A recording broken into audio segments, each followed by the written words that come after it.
I'm a crazy. I'm a garlic parmesan. I'm a teriyaki extra hot. I'm a raging Cajun. Enjoy NFL Ticket and ESPN College Game Day Pass. Game Day special, 25 wings and 2 sides, just $20 plus $2 draft beers. Buffalo Wings and Rings next to Fairfield Inn. 'Twas the night before Christmas, and all through the house, not a creature was stirring, not even a mouse. The children were sleeping with the... And welcome back to the Fargo Dome, everyone, as we are at the midway point of our coverage as we get you set for the Langdon Munich Cardinals and the Velva-Aggies. You know, it's no secret that the Velva-Aggies have dominated Class A this decade. Never the biggest or the fastest squad on the field. They've used a whole lot of discipline, determination, and pride to continue winning each and every year. Aggie football is just quick, fast, hard-hitting. Just all of the above, basically. And it's also successful. The Velva-Aggies have been the class of single A with 7 state titles since the turn of the century. And though they've never been the biggest team on the field, they've always found a way to win. I think it's typical of what we've had in this past decade with the crews that we've had. You know, we're not big by any means up front, but you know, we're explosive and we are physical at the same time, and good team speed. Without that size up front, the Aggie defense has still managed to allow just 6 points per game this season. With 9 seniors, they know what it takes to be successful. Our intensity, it really is. We bring a lot of passion when we play. We get to our assignments, we're very disciplined, and we play at such a high level, and we like to get ahead of people right away, and I think that contributes a lot to our success. As freshmen, these 9 seniors got a chance to watch the Aggies win a state title back in 2006. Now, after 3 years of walking past these trophies every day, they finally have a chance to leave their own legacy. I mean, getting there as freshmen, it was an awesome feeling, but knowing that we got here as a group of seniors, I mean, these are an incredible group of leaders that we have, and just to get back there and win the thing would be amazing. It really would. Tradition is everything. I mean, we hold our tradition pretty well here at Velva. We like to play Aggie football, and that's basically what it's all about. Aggie football has raised the bar for the rest of the state, and rest assured they don't plan on lowering it anytime soon. For NBC North Dakota Sports, I'm Jim Madalinsky. And the Aggies are on the field right now, getting set for their Class A title game against Langdon. It'll be, if the Aggies pull out a win, it'll be their 8th title under Coach Larry Sandy. That game coming up in just a bit. We'll be right back.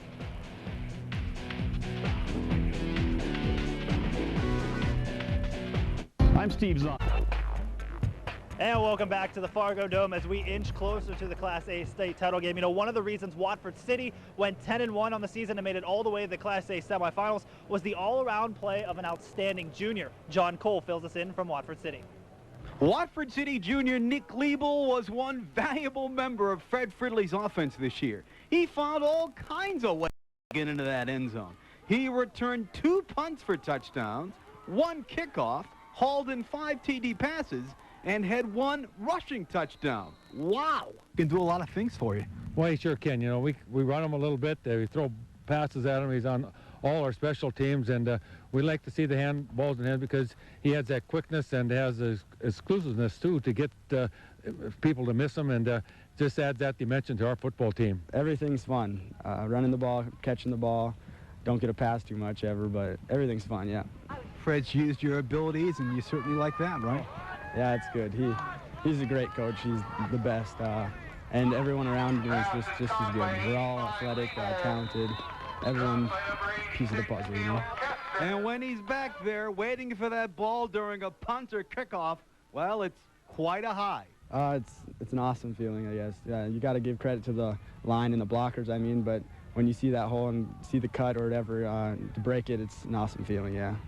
Nick is an all-round standout for the Wolves. He was a member of the Watford City basketball team that won the Region A title for the 2nd year in a row and marched on to state. He's also one of the top golfers in northwestern North Dakota. And when the summer rolls around, he plays Legion baseball for the Watford City Walleye. Oh, everything, yeah. It takes a lot of hard work, and, I mean, every sport's fun, yeah. And get this, he's only a junior in Watford City. This is John Cole for the NBC North Dakota Sports Network. Thank you, Mr. Cole. Always exciting. We're getting closer to kickoff in the Class A state title game. LT, Scott Peters, you guys are up. All right, thanks, Jim. And Bill, good job there between games. And as we get closer to this Class A championship game, I guess if you look at it from a Langdon perspective, Scott, Langdon is so happy to be here, but then you look at Velva, and every time that Velva's been here since 2000 and whatever, it's been an Aggie victory. So it's one of those good news, bad news situations. Yeah, you know, when you talk about Velva, I mean, I don't think a power is, that's probably an understatement when you talk about that program here. 7 of the 12 championships in Class A since we went to a 4-class system have gone back to Velva. So they're certainly no strangers. One of those championships, they had to defeat Langdon back in 2000 to get that title. So that was Langdon's only trip here, and then back again they get to meet that same team. Yeah, and if it's not the Aggies, then it's also that region. Stanley's got a couple of them. Harvey of course, which won last year. So yeah, Class A football has been dominated in that area of the state. Yeah, there's no doubt about it. Langdon trying to change things a little bit, but I think right off the bat, you know, they got an uphill battle facing them. Langdon, or Velva rather,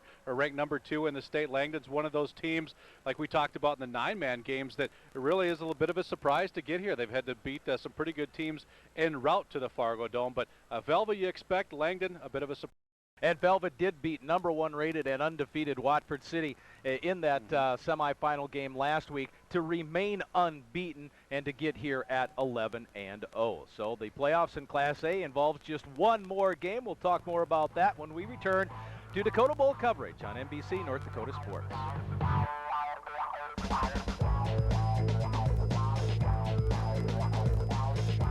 Congratulations to the Aggies football team on a great year. Congratulations to the players, coaches, cheerleaders, and fans. You marched through the regular season with a perfect record and a berth in the championship game. Here's wishing you the best and congrats on a great season from everyone at ADM. Farmers Union Oil Company, Velva, Butte, Drake, and Martin, Dakota Midland Grain, and People's State Bank, Velva.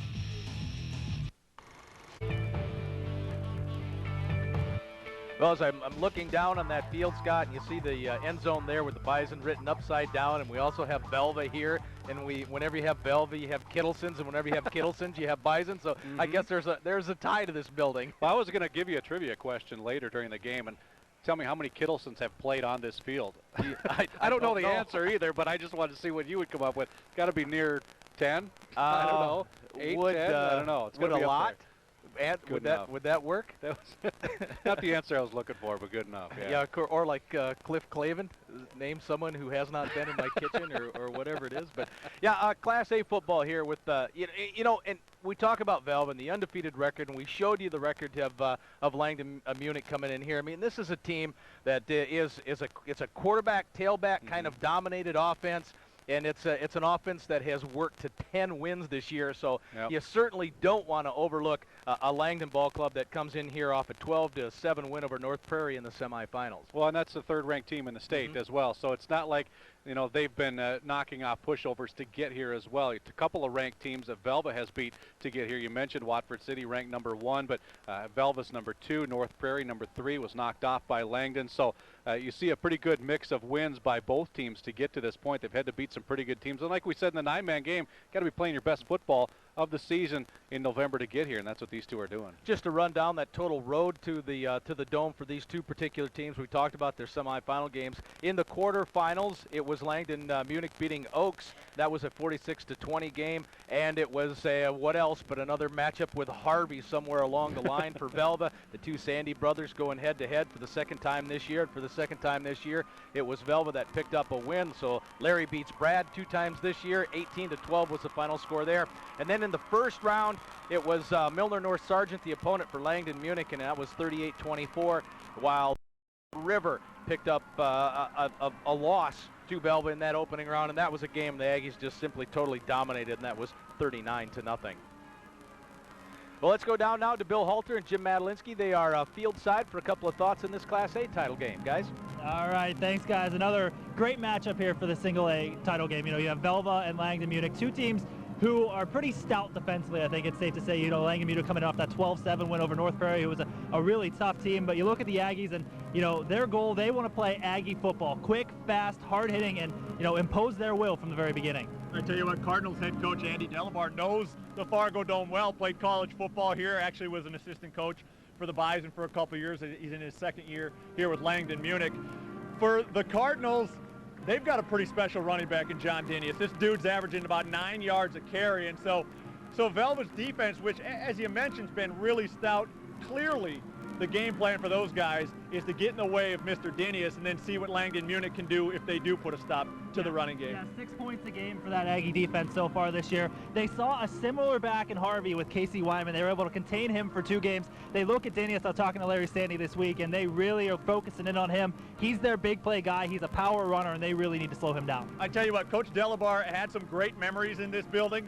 I think if he wins this game, that probably goes to #1 on the list of Fargo Dome Absolutely. memories. You know, and anytime you can take down a Larry Sandy managed team in the Fargo Dome, that's quite a feat. No question about that. All right, Scott LT, back to you guys. Have a good call. All right, thanks, Billy. Talked about John Dinius, number 20 for Langdon Munich. How about 2,792 rushing yards this year, and you know, that's a pretty special back. You look at that number and that pops out, but the number right in front of that jumps out even more to me is the number of carries, 343, which averages out to about 31 a game. I mean, just think about the number of times that they get him the ball, and you talked about it. I mean, this is a quarterback, tailback dominated offense, quarterback in Travis Beck and in Dinius. I mean, those two are going to do the yeoman's work today. You know, Bill and Jim were talking about Coach Delabar and Coach Sandy, and there's another little thread between those two guys.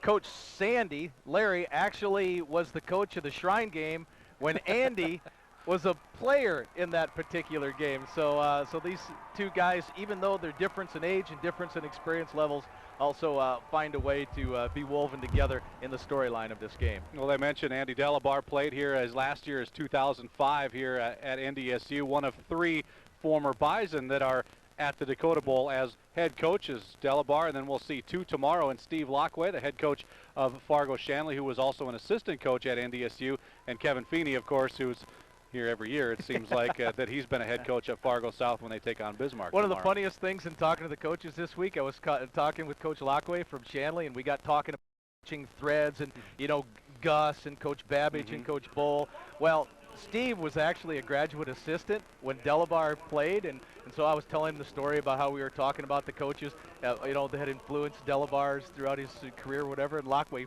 immediately pipes up, well, did he mention me? Did he mention me? And I told Steve, I said, no, he didn't. He goes, well, I'm going to get him this week. And that's all.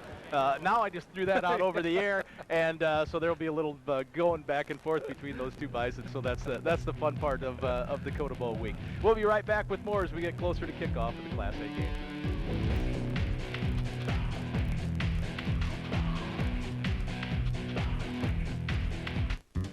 Northwest Tire wants to remind you that the only thing between you and the road is your tires. And Nokian tires are where your safety begins. Nokian tires are tested and manufactured in winter's harshest conditions. They offer unmatched traction and as much as 40% less roller resistance. That results in fuel savings. Welcome back to NBC North Dakota Sports. The Class A starters will be introduced here in just a few moments to the crowd. And we'll take a little peek and a little listen in as the Aggies and the Cardinals. Cardinals looking for just one more, but you know what? So are the Aggies. One more victory. For their respective teams and to demonstrate good sportsmanship throughout the contest. Participants are asked to be positive role models at all times and to remember that you represent your school and community by your actions. Please help us to be #1 in good sportsmanship. The officials for today's game are registered by the North Dakota High School Activities Association and have been selected for their demonstrated ability. Today's officials are Jeremy Carney, Tim Couchman, Nathan Burseth, Todd Molden, and Reggie Jackson. We ask that you support our game officials in administering the rules of the game. Our chain game for today's event is Steve Tollefson, Shannon Doctor, Greg Lemieux, Mike Monda, Chris Rostad, Dean Schneibel, Jeremy Blado, and Mick Rostad. Let's meet the cheerleaders for today's teams. First for the Langdon Cardinals, Gretchen Lumen, Stephanie Ewert, Brooke Darling, Rochelle Schneider, Marissa Wendt, Kendall Myers, Amanda Chilcote, Alexis Dubois, Mackenzie Darling, Krista Henniger, and Chelsea Hertzler. The cheerleaders for the Aggies, JC Oseth, Camilla Keller, Leah Mack, Caitlin Feist, Emily Halverson, Addie Weeks, Olivia Keller, Trisha Johnson, Kylie Mint, and Erin O'Shea. And now, put your hands together, get to your feet, and make some noise for the starting lineup. First, for the visitors, the Langdon Cardinals. Their starting defense, starting at left end, wearing number 73, Alex File. The left tackle, wearing number 56, Griffin Zimmer. The nose guard wears 68, Justin Anderson. At the right end position for the Cardinals, number 81, Jesse Economy. One linebacker for the Cardinals, number 53, Colin Olson. A second linebacker wearing number 30, Trevor Shield. Another linebacker position, number 20, John Dinius. And at the final linebacker position, number 45, Travis Beck. Starting at one corner position for the Cardinals, number 12, Jordan Fisk. At the other corner position, wearing number 85, Trevor Ropel. And the free safety for the Cardinals, wearing number 15, Dylan Crockett. And now, the starting offense for the Velva Aggies. At split end, wearing number 12, Austin Kittleson. The left tackle for the Aggies is number 60, Cody Lee. The left guard, wearing number 50, Levi Anderson. At center for the Aggies is number 78, Garrett Weibel. The right guard, wearing number 52, Zach Craig. The right tackle, wearing number 61, Zach Nieber. The tight end for the Aggies is number 22, Zach Toldall. The flanker and slot position, wearing number 32, Jordan Weidler. The starting fullback for the Aggies, number 28, Michael Weiss. Running back for the Aggies, number 24, Colin Kittleson. And the starting quarterback for the Aggies, number 23, John Mack. Our coaches for today's event, head coach for the Langdon Cardinals, Andy Delabar, assistant coach Kurt Hayes and Randy Hill. The head coach of the Aggies is Mr. Larry Sandy, assisted by Matt Weidler, Casey Kwame, and Mike McNeff.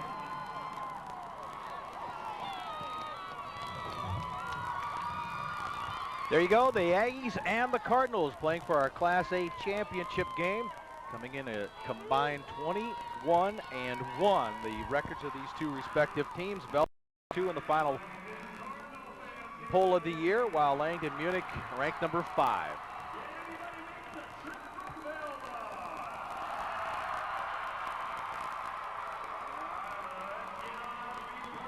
Again, Langdon in the title game. Its only other title game.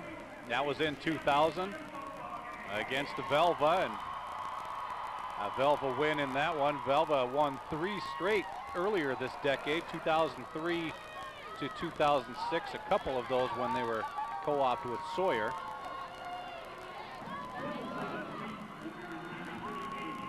Yeah, Larry Sandy and his Velva Aggies, what, 7 for 7 in the Dakota Bowl, I believe. Every time here has been a victory. And the Aggies will get the ball to start things off.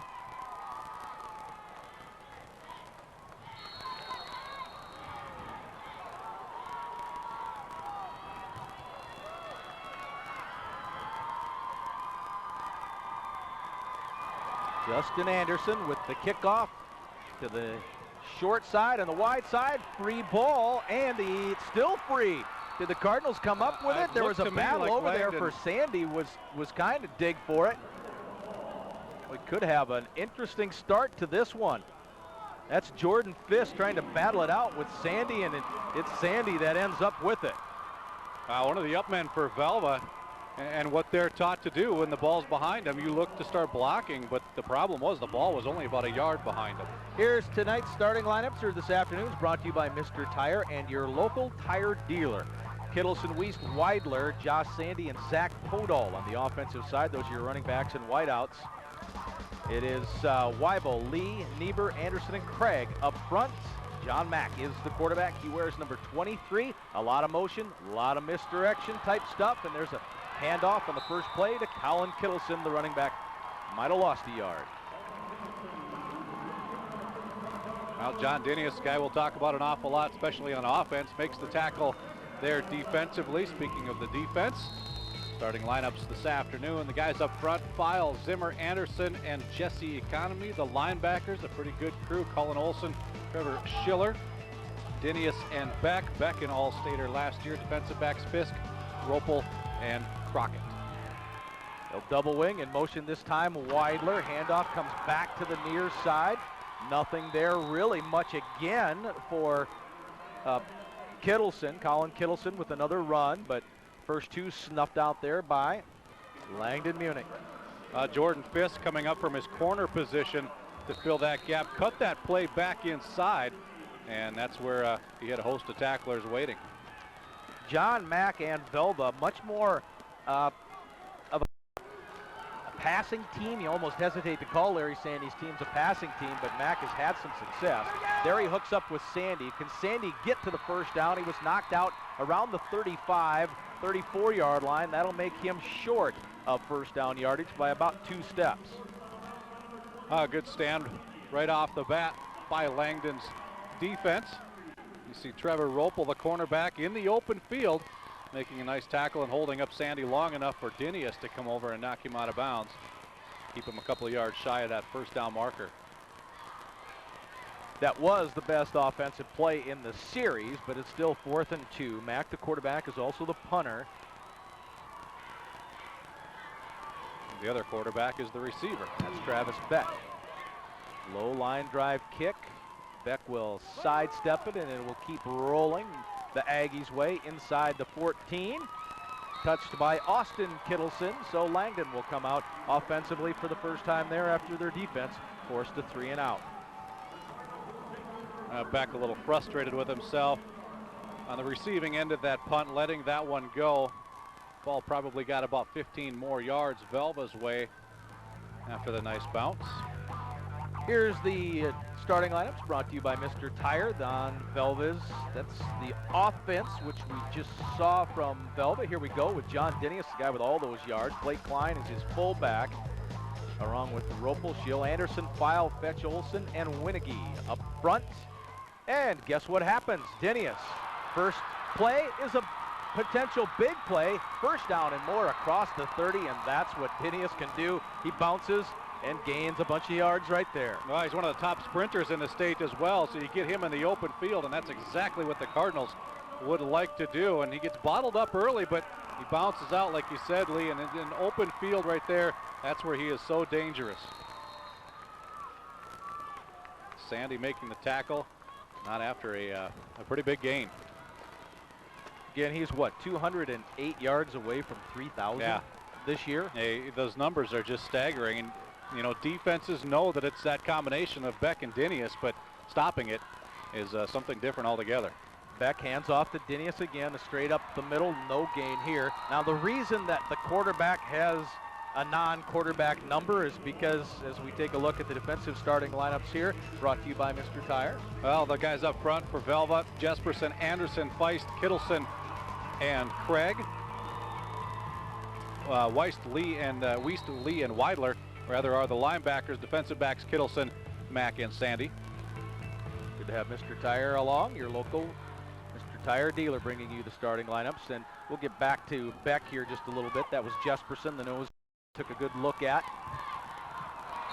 And I think we got some time now to talk about Mr. Beck. We do. Travis Beck wears number 45, which is not a traditional number for a quarterback. Maybe a fullback might have that number. You are absolutely correct. Prior to snap, encroachment on the defense, 5 yards, still 3rd down. Yeah, the quarterback going into the season was Dylan Crockett for Langdon. And you see we used to call that no canning the center. Yeah. I think that's what happened. Dylan Crockett suffered a concussion about the midpoint of the season. He was the quarterback. That since moved the fullback, Mr. Beck, to quarterback. And they've stayed that way ever since. And it's Beck with a big gainer up to midfield, dives ahead to the 45. So Dinius and Beck coming up with the two biggest plays, both on the ground for Langdon Munich. Well, we've seen two big plays, like you said, so far. You see Dinius this time out in front blocking, gets a nice pick block right there. And you see both the players with really a lot of speed between Dinius and Beck. You don't really expect it so much from that fullback position and out the quarterback, but both players possess an awful lot of speed. Yeah, but Beck's averaging 5.5 per carry. Andy Delabar in his second year as the head coach. Opening drive here for Langdon Munich. Right side, the wide side's the strong side. Beck pitches back to Dinius, and he will try to get around that right edge, and he does. He gets past Mack and another big gainer. Boy, that kid is fast. Well, that just shows you, I think, Mack, the kind of angle you need to take on that, because that was a flat-out foot race to the corner. Watch 20 and number 23 coming up to the left of your screen right there, and Mack just took the wrong angle and probably doesn't quite anticipate the speed yet. He does now, but how quickly Dinius can get to that corner. Wiest knocked him out, but not until it was another 9-yard gain, so 2nd down and 1 coming for the Cardinals.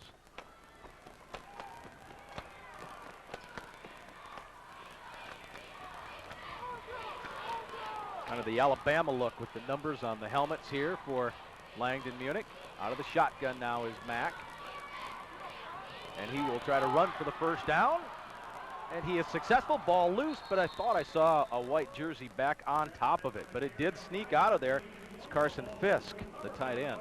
That was a pretty big collision there, too. Your quarterback, you know, he's used to these type of hits, but he just lowers his head. Beck, once he finds that hole, and lowers his head, and boom. Definite fumble, though. Big collision, yep, ball loose. So the gain and the fumble not lost. Up to the 30 and a successful opening drive. All on the ground. It's 51 yards already. Fake as Mack will go to pass, looking, rolling, hitting. No, it was a little bit short and intended for Fisk, who was open. Again, you see the speed right there of Travis Beck. Felt the pressure from behind as he was rolling out, and I think he took a look back and saw that pressure coming. Had a receiver open. Throw just a little bit low. Catchable ball, but a little bit low. Would have been a nice catch. Incompletion makes it 2nd and 10.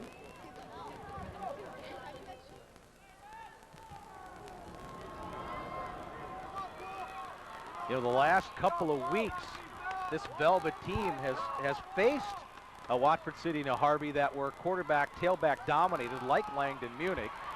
Dinius is kind of corralled and falls forward for a gain of 2. Like Langdon Munich is, but that dynamic speed, I don't believe Harvey or Watford had. And Austin Kittleson stepping up to help out here with a shoestring tackle, and really one that saved another pretty big game because there wasn't a whole lot of blue jerseys beyond that point of attack right there. I believe the person we saw on camera, there's Larry Sandy, but the guy doing most of the defensive calls and helping a lot with the defense is another Weidler who played at Minot State and got the job at Velva and helping out defensively on a 3rd, a long 7, but a flag down. And there was probably a good thing either way for Velva. Prior to the snap, delay of the game. Offense, 5 yards, still 3rd down. Trevor Schill, the split end, was lined up at the top of the field here, top of the screen. There was nobody out there for Velva.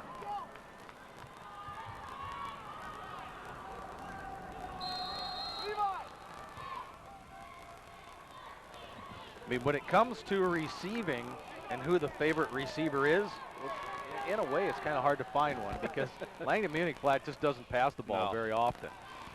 Your leading receiver with what, half dozen catches? But Beck is in a pass mode here, and he's swallowed up by the Aggies, and another loss back to the 35.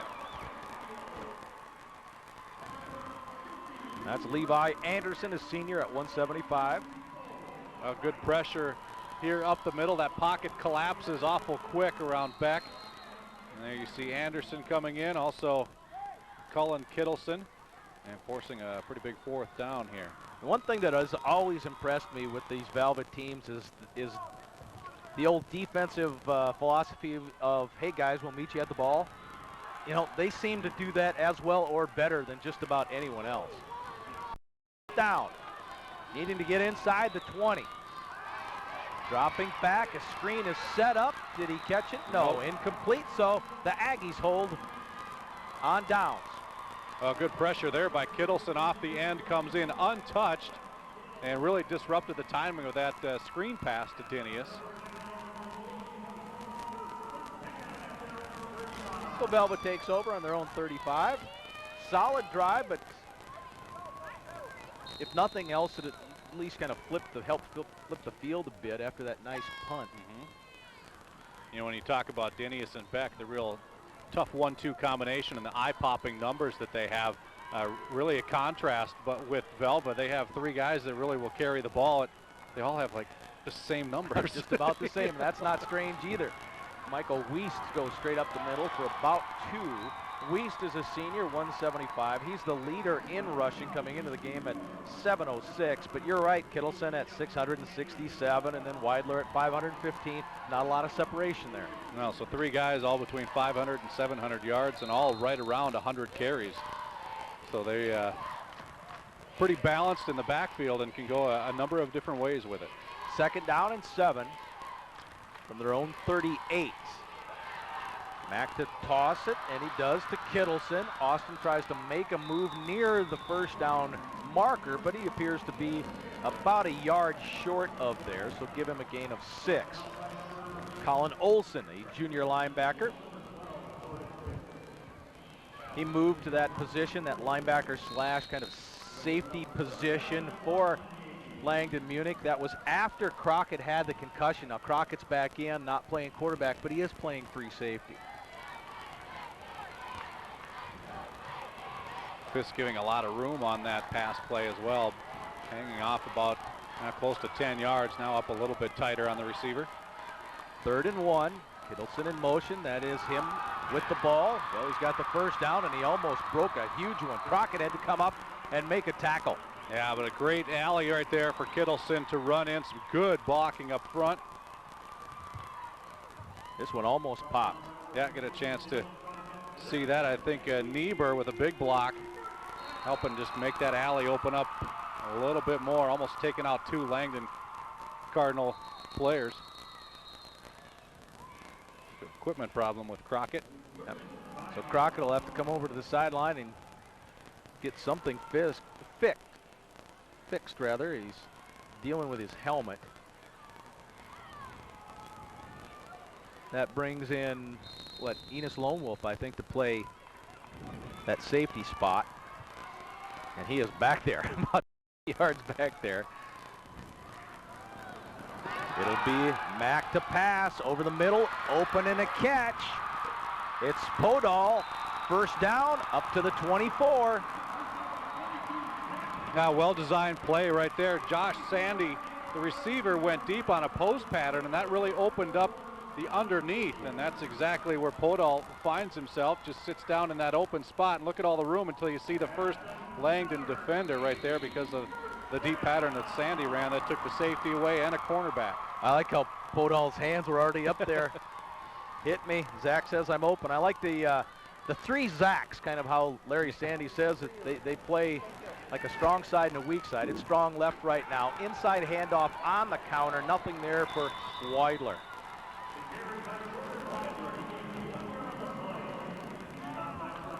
Coach Andy Delabar said with this facing this type of offense, you really got to stay disciplined in your gaps and stay home. And a good job right there of not falling for that fake. Travis Beck, well, he's an all-state linebacker, and you see why right there. He stayed at his responsibility, filled that gap, and took the runner down with ease. 2 receivers to the high side. It's Weidler in the slot. Oops. That'll be an infraction. It was 2nd down and long. And Anderson that popped in there, yeah. He said, my fault. 5 yards. Still 2nd. One of the main run stoppers there, the nose guard at 265, hopping in. But he didn't cam the center, though, did he, Scott? You played that way, didn't you? In the Yeah. backyard? Yeah. Weibel stayed put, though. So that makes it 2nd down and 4. Handoff up the middle. Weiss tries to back his way to a first down. He's inside the 13, and he does have a first down. Impressive drive going now for Velva. Yeah, Weiss with the handoff and a lot of room before he gets hit by Beck. Beck, the first guy there, but good 3 or 4 yards before that first defender comes in. One of the things Velva does so well, as we take a look at Coach Delabar, is that the Aggies, and it's one of the themes that Coach Sandy preaches, is to make every play a positive play. Whether it's 2 yards, whether it's 3 yards, that's fine. Later in the game, it'll be 4, 5, and 6. It's a 1st and 10 now from the 12. Mack to pass. It's caught. Kittleson, far side, tries to weave his way. Well, he did up to the 5. The ultimate goal would have been the end zone. Kittleson did a nice job here of using his blocker. Zach Podel, the tight end, out in front. Here, Kittleson wants to go forward and watch him work outside on that block. That was actually Weiss with the block out in the flat. That helps him pick up about 5 more yards. You can see it right there on Dinius. So it's 2nd and 3, but only 5 yards away from a touchdown. Mack handoff up the middle. Good second effort. Weiss dives, scores. Velva's touchdown comes from 5 yards out on its 2nd drive.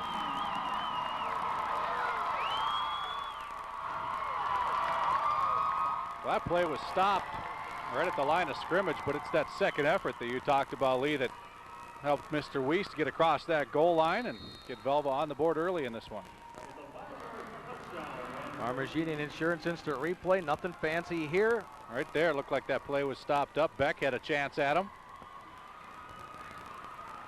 Garrett Weibel is the kicker.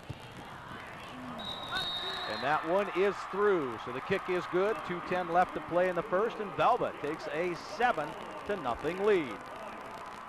Here's that end zone shot. And you're right, Scott. You think of Velva and Coach Sandy, you always think of kind of 7-second efforts, and here he bounces off and scores. Yeah, Griffin Zimmer had a shot at him. Beck did, and by the time that Cullen Olson came over, it was a little bit too late. That momentum was taking Weiss right across the goal line.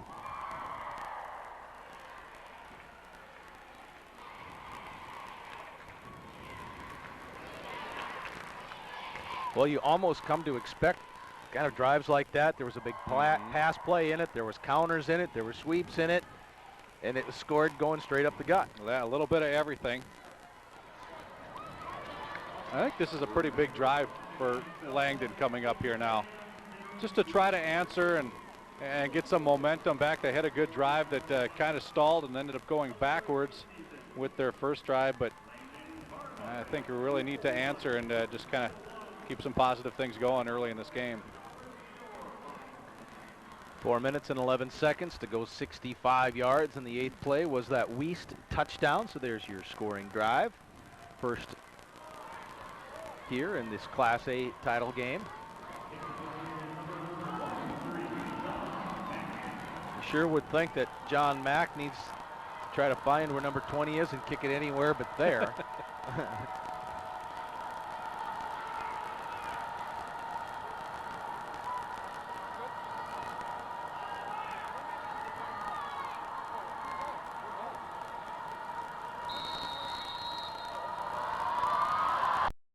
Okay, and he does kick it low. Did he have a knee down? Yep. He was down.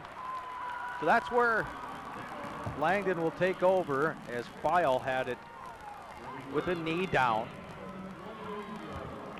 I think Velva's certainly willing to give up a little bit of field position. Still, not bad 29-yard line instead of the potential of Dinius breaking a much longer one. Well, we just saw Andy Delabar. What do you think he was doing 10 years ago this week? Playing right here. Winning a state championship. Yep, for Minot Ryan. He caught a touchdown pass, he said. The first touchdown. Jared Essler hit him with a 10-yard or a touchdown pass 10 years ago this week. Here's Dinius trying to get outside again. He has a man in front of him and cut down for a lot shorter gain than it looked initially. Yeah, Mac came up, fought off his block, and it was really did a great job, I think, to make a tackle right there on Dinius. It's kind of the wildcat, if you want to call it. Direct snap to Dinius, even though Beck was back there, but you see Mac fighting off the blocker and coming up and making a textbook tackle right there on Dinius. Really an effective play when you figure out that your quarterback, used to be the fullback, used to that lead running. So, yeah, not a surprise to see a direct snap go to Dinius at all. So give him 6, at least 2nd down and 4.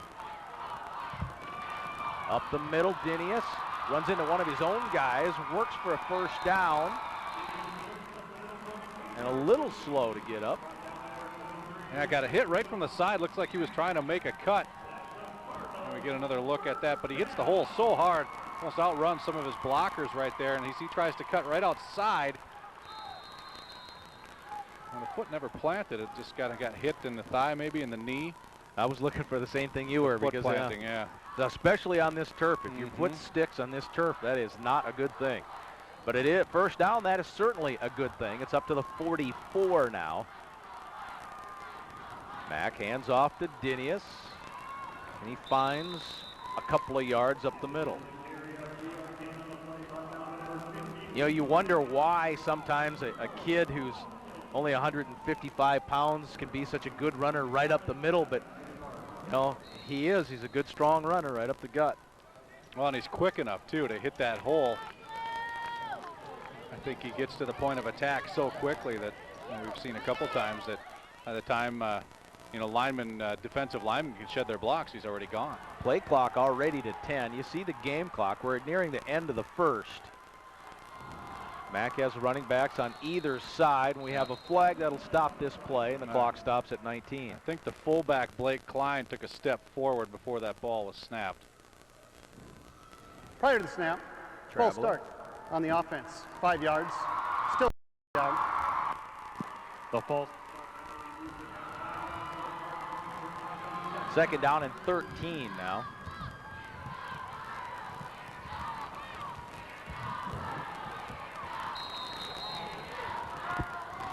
And now Langdon Munich does not have to snap it if it doesn't want to.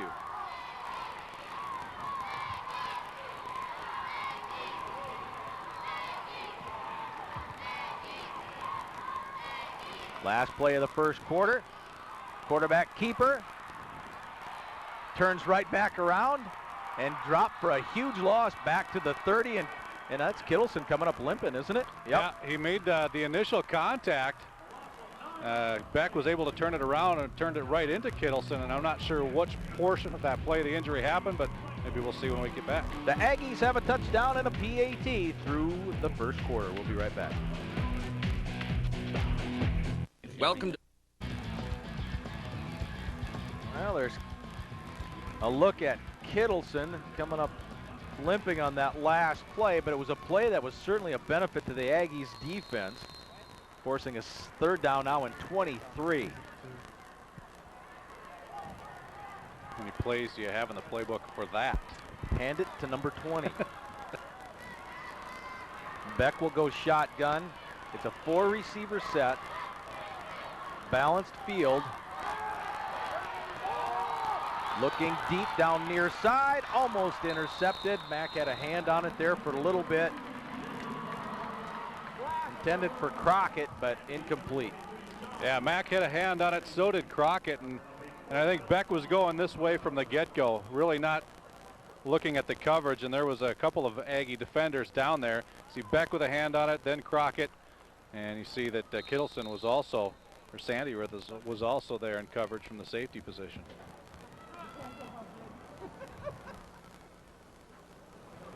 A punt coming here now. Right up the middle of the field, taken by the Aggies at the 40. Wiest gains about 5 yards on the return. Crockett with the tackle. And Kittleson back out there. I don't see any extra tape on the ankle, but seems to be walking considerably better than just 2 plays ago. Early stages of our second quarter. Aggies scoring a touchdown on a drive the last time they had the ball. Strong side is to the right. Kittleson in motion, but Mack will keep and throw down to Weidler. It is caught up to the 30.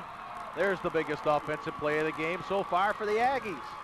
Oh, the little play fake helped out the separation.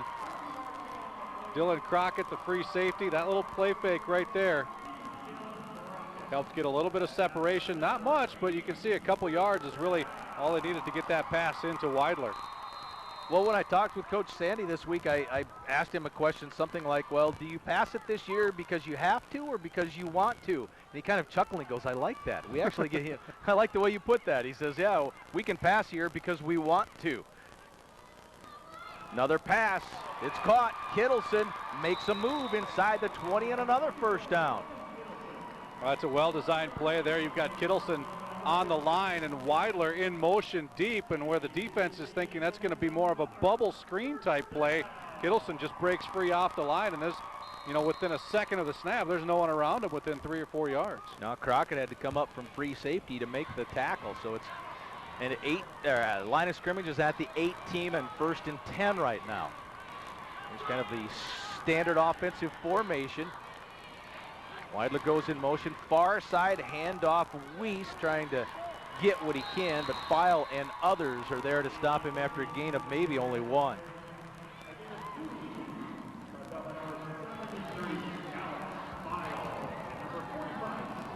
Going to give him 2, so 2nd down and 8. Signs like that usually find their way on TV. Yeah, go away. Is your telestrator working? No, it's not. If you're going to circle a TV, don't use the Sharpie. Oops. Sorry, guys. Don't use the Sharpie. 2nd down and a long 8. Here comes a misdirection. It'll be a pass play. Nope, pump fake. Going to run it. Mack gets up to about the 11 or 12 yard line. 3rd down and relatively short on the way. Well, Mack's first look was to Kittleson, who was right at the goal line. I don't know if we'll see it on this look right here, but I think he was intending to go that way and decided that, to keep it. There was pretty good coverage downfield on Kittleson, and they still make something out of what could have been a tougher play there. But you saw there why the Velva offense puts so much pressure on a defense. Mack, quick drop out to Sandy. Sandy gets a 1st down, tries to stay on his feet, makes a lunge to the 2 or the 1. Geez, Josh came close. Yeah, that second effort got him down to the 2 yard line, and we're seeing the Aggies throw a little bit more here. And you got to respect the run and the way they run so much that it's opening things up in the flat. Plays like that have been open. Boy, an extra 4 yards there from Sandy after the catch, kind of similar to what Weiss did on that touchdown. 1st and goal from the 2. An old wishbone looking for him here. Handoff will not get a touchdown. I think that's Wieston on that pile.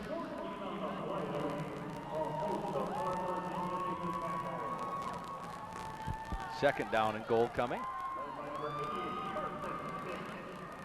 Now Velva able to throw like they have on this drive.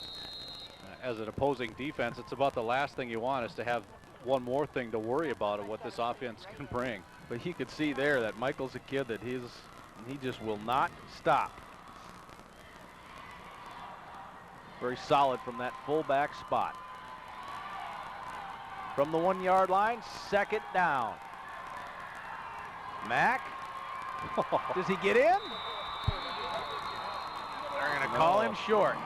What a great effort, though, to get where he got on that play, because that initially looked like about a loss of 5 yards on the play. It was a File that came in very quickly. That was Beck initially that almost pulled Mack down. And Mack, boy, did well just to get back to the line of scrimmage, much less almost punch that one in. Well, good call. Boy, Ropel was the guy there, too, to keep him out. Now it's 3rd and 1. Same formation. Quarterback sneak. Now he's in. He sure looked like he was in. Wow. No arms in the air. It's going to be fourth and a foot. That sure looked like he was... Touchdown now. There it is. That took a while, but we thought Matt got in, and they agreed. So 1-yard touchdown run by John Mack. Well, you take a look here, and was he tough from that angle? And this angle, we don't really see where the ball is, but that's the angle we have. It's just a lot farther away, and it sure looked like he had crossed the plane from on top of that pile, and that's what they initially decided, or in the end decided. Weibel's kick is good, so it's 14-0 right now. So touchdown number 16 on the ground for John Mack this season puts the Aggies up by 14.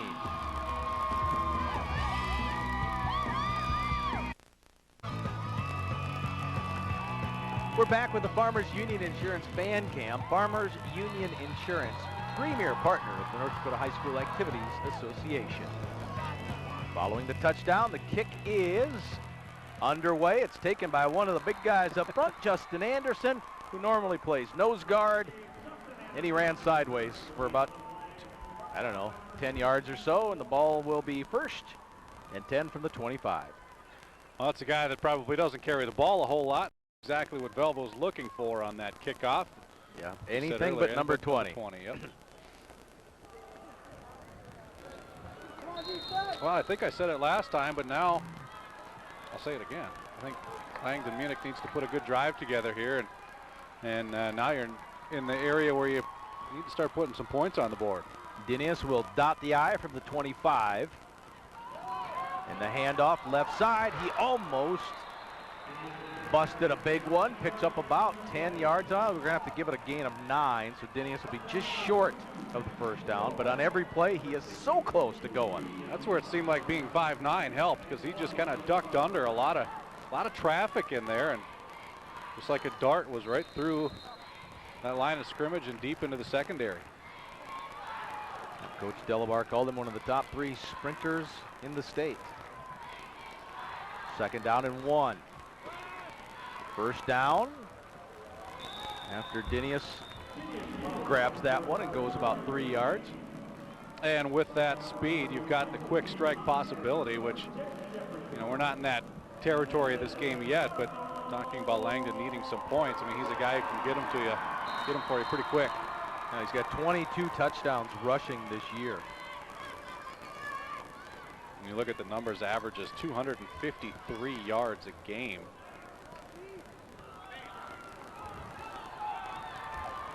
Last time I checked, that's a lot. That's a lot at any level. From the 38 on a first down, Crockett the quarterback now, pitches near side. Dinius has the corner, has midfield, and he's up to the 43-yard line. So Crockett came in at quarterback for a play.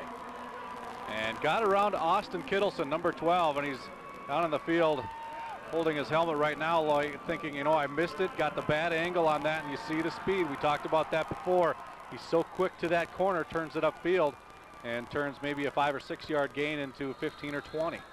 Now Crockett will play wide receiver here probably now as he runs a play in from the sideline. Number 15's the kid we're talking about. First 6 games or so at quarterback, then he had hurt against Cavalier, suffered a concussion.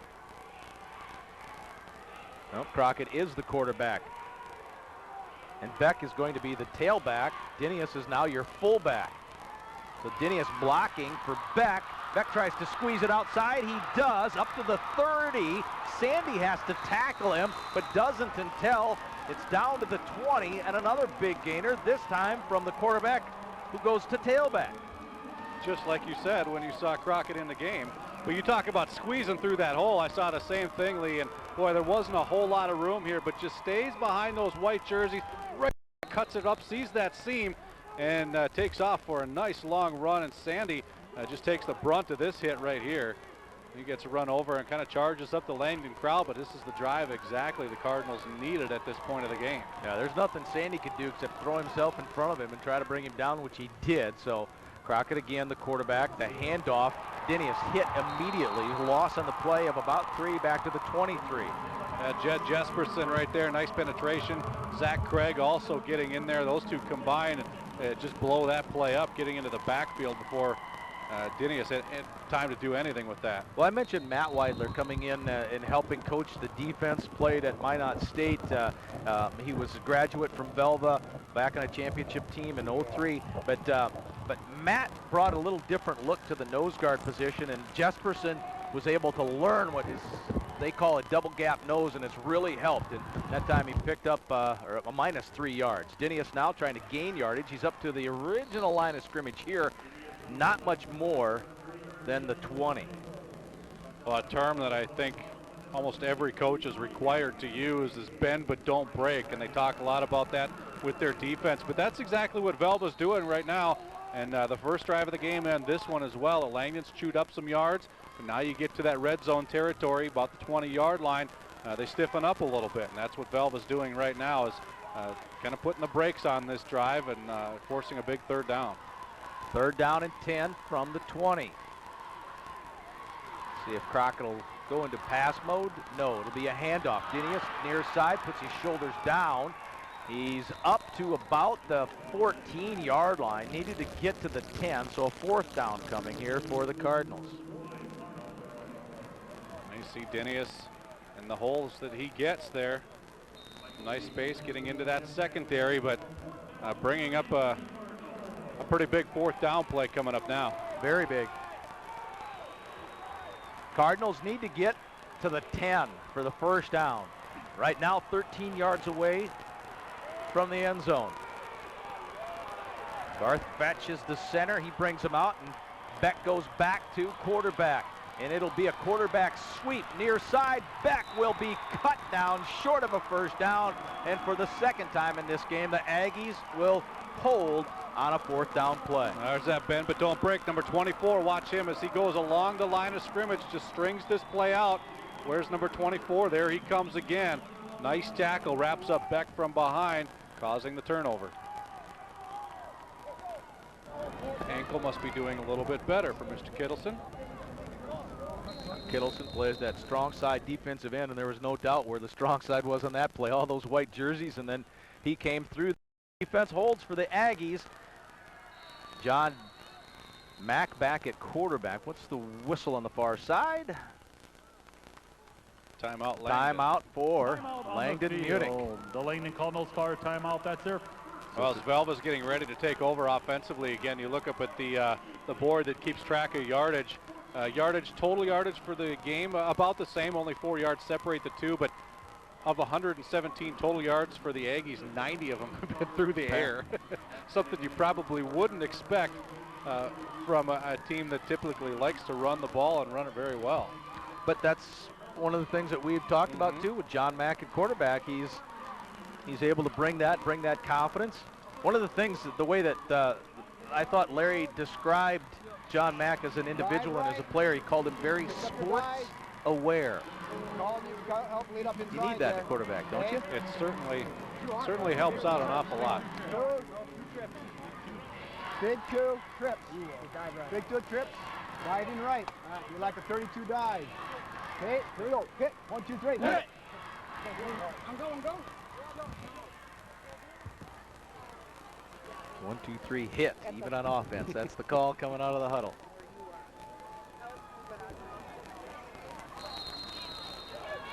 And it sounded like it was going to spread him out to run it.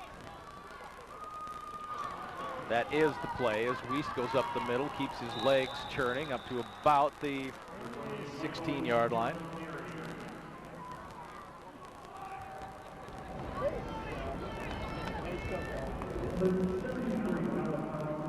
See Andy Delabar.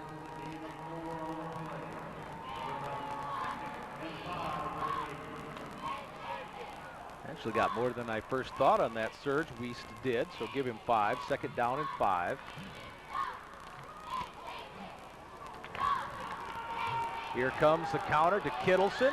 Gets the block he needs for the 1st down. Keeps churning up to the 30.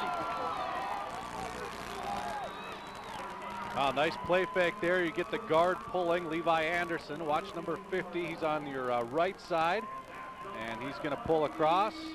And along with the tackle, you get Cody Lee, tackle and guard pulling. There's Lee with the block out in front. Well-designed play, and Picks up a nice chunk of yards for the Aggies. When you have athletes like that on your front line that can pull, guard and tackle, combine and pull on a play like that, it's a nice little bonus to have. 1st and 10 from the 30. Weidler in motion, handoff Wiest up the gut. He bounces out to the right, has another first down, still on his feet across the 45 to the 46-yard line, and the Aggies on the ground chewing on. Well, coaches talk about yak, yards after contact. Watch the contact coming from Schill right here. Well, I'll give him about 6-7 yards after. That's more like a yards after piggyback. Just kind of carried Schill for about 6 yards. Just keeps those legs churning and picking up more yards. Keeps the chains moving. So that would be yap then, huh? I think yap. Yap. Tell that one to Coach Bull that I coined a new term. Coach Bull likes the yak yards.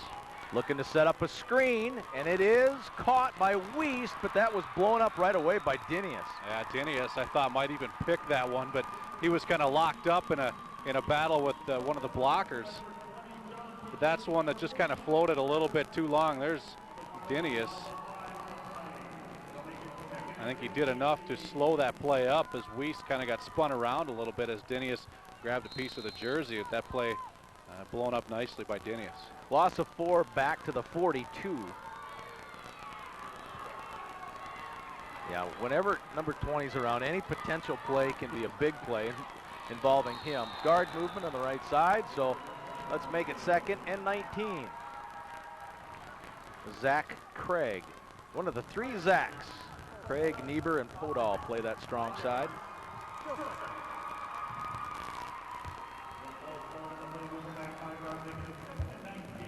See number 52, Craig there, but the defensive lineman kind of jumped at the same time. Didn't jump across the line of scrimmage, however.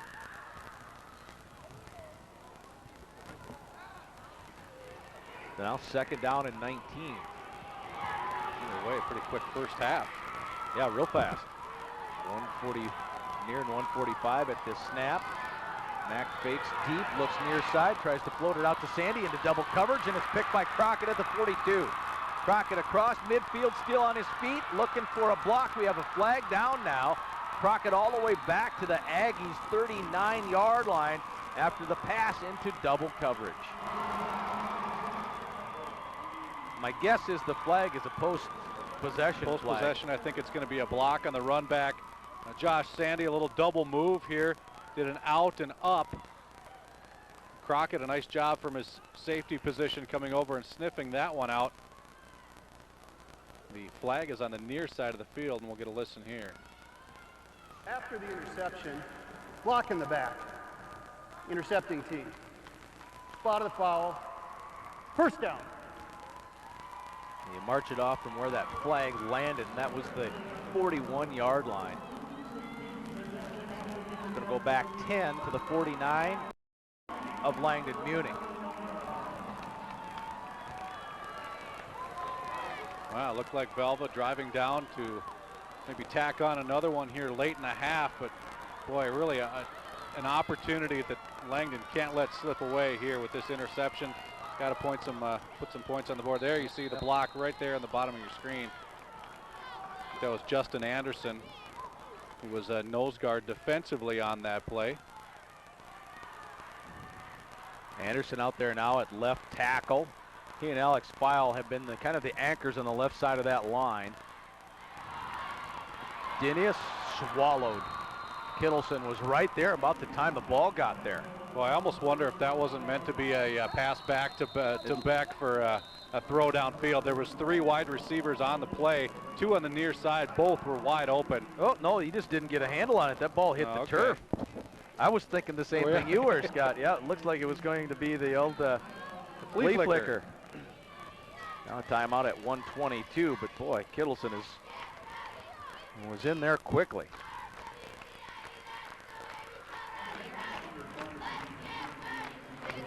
Langdon, 1 timeout left now in the half.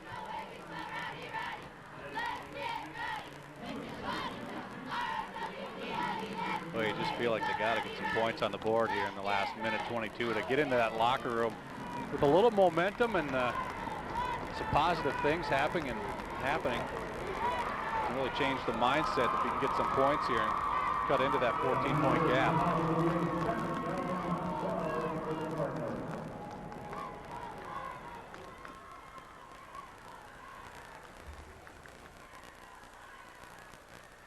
We'll get back to that story about Andy Delbar, asking him which coaches kind of influenced him, and he of course mentioned, you know, Coach Babich and Casey Bradley, who Gus is probably going to be head coach in the NFL here pretty quick the way he's going. Close, yeah. Coach Bowl, Randy Nelson, his high school coach, are some of the guys he mentioned.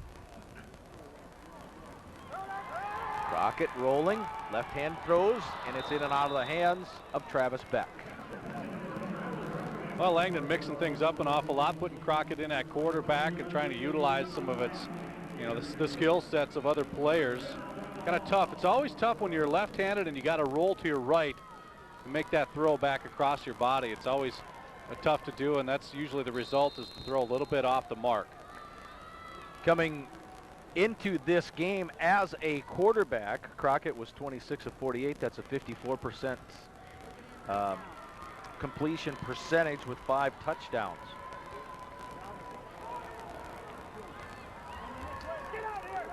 Now here's the Wildcat. And Dinius is going to lose yards again, and who's there again? It's Colin Kittleson.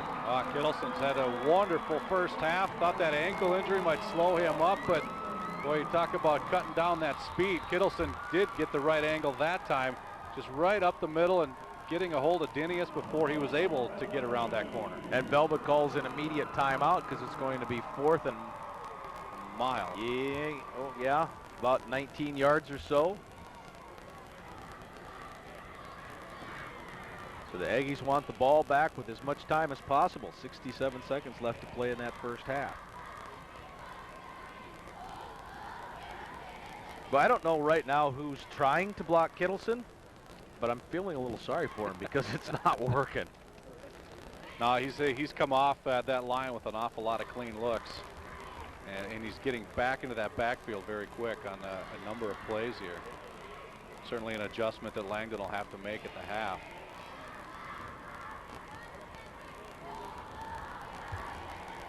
You already kind of get the feeling that they're throwing a lot of different things at Velva right now, switching up the quarterback, running a little wildcat. They're doing a lot of different things offensively, with Velva's been able to respond. Kittleson back, and the deep punt comes near side. Fair catch made at the 30. Oops. And we have a referee down. Twisted an ankle. Yeah. Hit by a couple of players trying to block. Josh Sandy got blocked into the official and right around the knee or the ankle area.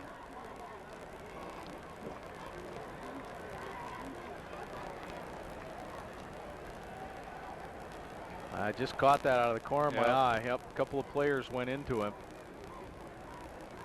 Left ankle, if I had to guess.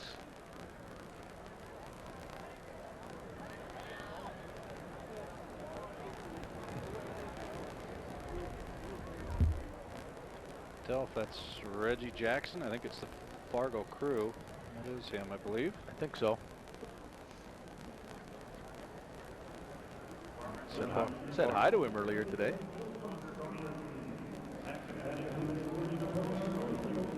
Kind of the LT curse or what? I said hi to you too, and you haven't hurt your ankle yet. It's only 4 o'clock. Well, that's true. We've got all day.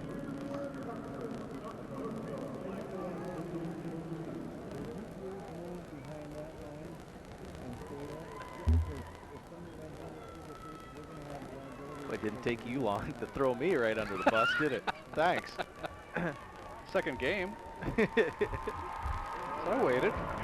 You can see in the background there. Yeah, look through Kittleson here, and you'll be able to see what happened. See number 11 get blocked right into the legs of the official. Right there. Eesh. Looks like he's going to be okay, but it always looks worse in slow motion.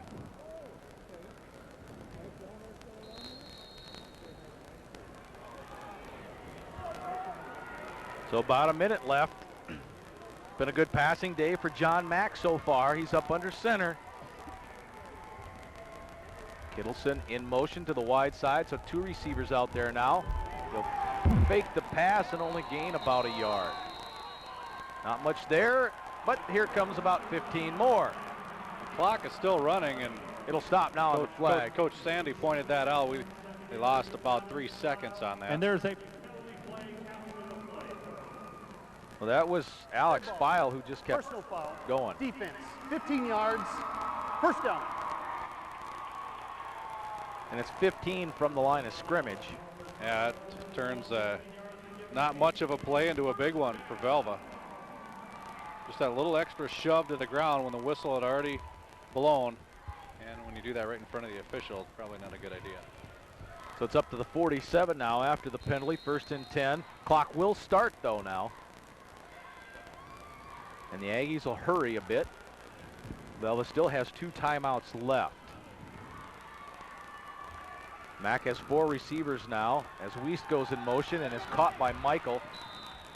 And he's out of bounds after a gain of about 2.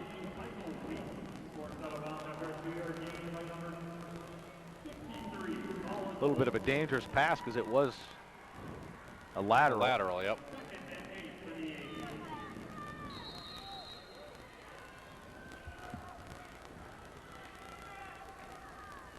Austin Kittleson will bring the play in. He and Sandy run the plays in. Austin goes to the high side.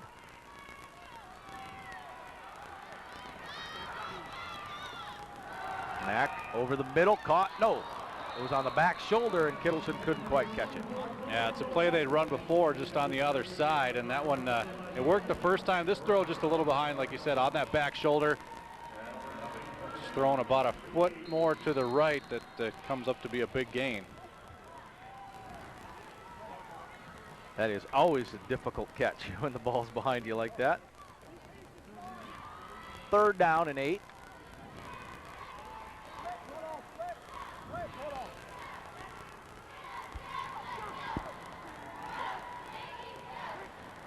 Empty backfield now.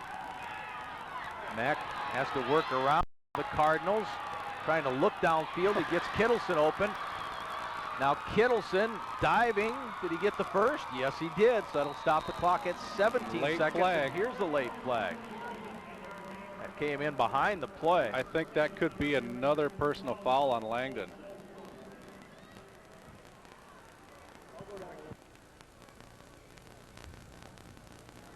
There is a penalty flag. Personal foul. Defense, 15 yards, first down. And that's 15 from the end of the play. So this ball is going to go all the way down to the 26. Yeah, 26-yard line. Yeah, there was a coverage downfield was very good by Langdon on this play, and that leads to Mack having to improvise, and boy, he did a good job of that. Finding Kittleson at the last second before he gets taken down, and I think at the very end of the play, which we won't see here, the clock is running, the players are ready to go. Here they go, clock at to about 10. Mack still has the ball after a series of fakes over the middle. It is caught. I think that's Podol that has it up to about the 18, 19-yard line, and a timeout taken by Velva. Aggies still have 1 left, but they're down to 1 second.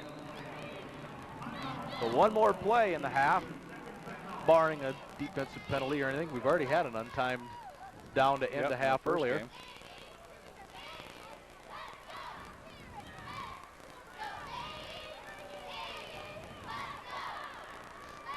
Brett Favre in the house. Hey, Brett. Boy, he looks a lot younger on camera here than he must have Grecianed. Got rid of the gray. He does look old, doesn't he? Yeah. But doesn't matter how he looks. Looks pretty good on Sundays thus far. So far. Bill and I were having that conversation driving over yesterday that this, you know, and for Vikings fans' sake, I hope I'm wrong, but I just think he's going down sometime this year. I don't think he's going to make it. Well, last year, that injury kind of sent his season downhill. Now he's got that groin that he's dealing with, and those are always tricky injuries. But so far, so good. Vikes coming out of the bye to play the Lions this week.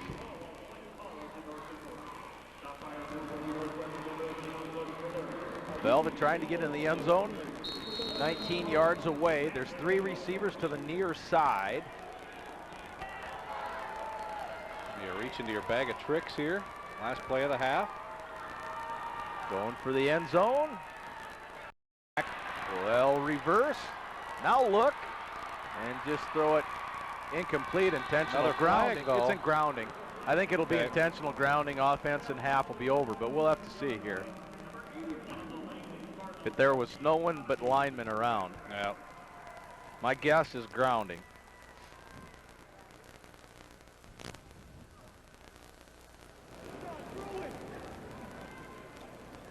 And if you're Langdon Munich, you will decline the penalty. Intentional grounding. Offense. Declined. That's the half. It is the half, and it is a 14-0 lead for the Aggies of Velva here in this Class A championship game.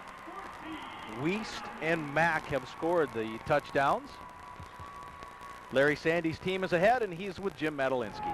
All right, thanks, guys. Coach, you look at the numbers. I see 97 passing yards and 61 rushing. Not something you're used to seeing out of Velva. What's been so successful for you guys in the first half? Well, I think, we're mixing it up and just taking what they're giving us. I mean, they're giving us more in the perimeter and the passing game, so, we got to go out and attack that and stay on the attack. We've been hitting a few runs now and then, but for the most part, stay on the attack offensively, and that's got us the lead. Bend and don't break on defense, 114 rushing yards, but you're not letting them get on the board. How impressed are you with the defense so far? Yeah, right now they're getting to our perimeter, and Dennis is getting his wheels going, and adjusting to that speed. I don't know if we can adjust to it. It's speed, and we gotta, hopefully, they've been moving the ball between the red zones. Once they get there, hopefully come up with stops. What do you tell the team at the break to get them to come out just as ready to go in the second half? Well, yeah, we got to come out more focused and get after it. We didn't get off to a very good start, and that's not typical of where we come out. So, start the second half, get after it right away. All right, thanks, Coach. Good luck. You bet. All right, guys, back to you. Larry Sandy of the Velva Aggies up by 14 points here at the half. Dakota Bowl coverage on NBC North Dakota Sports. We'll be right back. A programming note for everyone on our NBC stations. Oprah will be seen tonight at 1:05 Central Time. So 1:05 tonight for Oprah. The Spartacus from Fargo North will be the halftime entertainment here of our Class A game. It's our first session, 2 sessions. We have a AA and a AAA title game tomorrow. Chloe Bands and Shay Kent. The Spartacus are coached by Amy Peterson. Team captains are Andrea Ross and Kayla Nelson. The Spartacus would like to wish both teams good luck in the second half. Put your hands together for, once again, the Fargo North Spartacus.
The Spartacus from Fargo North here on the Nodak Mutual Insurance halftime report. We'll be right back.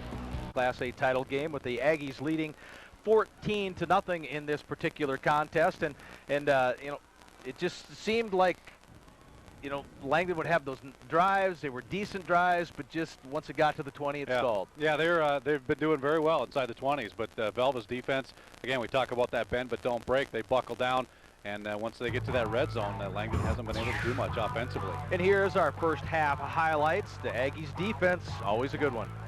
Yeah, again, the pursuit to the ball, and Velva getting a touchdown early in this game in their second possession. From 5 yards, Michael Weiss scores the first touchdown. It was 7-0 after the kick. Langdon doing a lot of different things to try to get their two main horses the ball. Right there you see the Wildcat with Dinius that didn't work too well. And here's a pass play to Sandy that gets the ball down inside the 1, and then it looked like for a while that Langdon Munich would hold, but Velva had 4 plays from there and eventually got in. Yeah, John Mack on the quarterback sneak. Took a while to see that call, but yeah, got in from just a yard out on top of that pile. And of course, when you take a look at stats, there's always the one that matters, and that's the 14-0. But here's a little bit deeper look at our first half stats, which are brought to you by the North Dakota Certified Seed Industry. I think a couple things pop out at some of the stats that we'll see, and we talk about really being a two-headed monster. Langdon is 98 yards, well, all 98 coming from the two guys, Dinius and Beck, both through or on the ground. They have no passing yards right now. Dinius with 54 yards, Beck with 36. And the passing yards, I think, a little bit of a surprise for Velva, but John Mack is having a day at quarterback, 11 of 14. He's about a 50% passer in the regular season, 78% clip right now, and you see the 99 yards. He has thrown 1 pick, but has a great game at quarterback right now, and a couple of penalties late, I think, making that stat for Langdon kind of stack up a little higher. Yeah, there was some personal fouls in and amongst those 6, so anytime you get those dead balls, you're adding, 2 of those on there, so it'd be 30 yards of that 54 came on personal foul plays. So again, Langdon, a look at your stats and your first half highlights. Aggies on front there as they are leading this game 14-0 as well. We'll be back with more of the Dakota Bowl. Let's see. What do you want, Scott? Getting a little hungry. Yeah, why don't you sit down there? I'll call you. Okay, I'll use this timeout and be right back.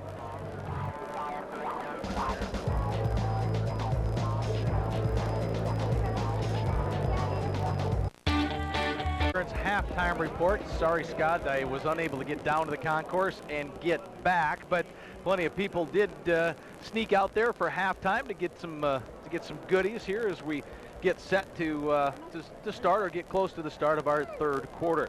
Andy Delabar's team is down by 2 touchdowns. Bill Holter is standing by with him. Bill? Coach, you did have some success on the ground in the first half, but weren't able to finish off drives. Do you have to get a little bit more creative with the playbook? You know what? I don't think so. I think right now our players just got to execute. We've been put in positions where we can score, and we just got to finish our drives now.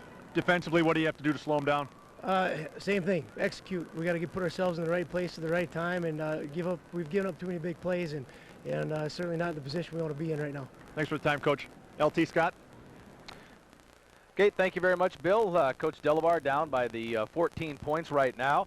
And, Velvet seems like, Scott, even despite the fact Langdon Munich has had some of those nice drives, has really kind of owned the line of scrimmage. And when you do that, you dictate to just about everything that happens in football. Yeah, absolutely. We saw some big running plays early in the game, but I think talk about guys like Mr. Kittleson getting into the backfield and Langdon and them trying to figure out the angles to take against that speed that Dinius has. I think they did a good job adjusting later in that second half and have kind of negated some of those bigger plays. And, Velva's just been, I think, pretty balanced in this game. We talked about the 11 pass completions.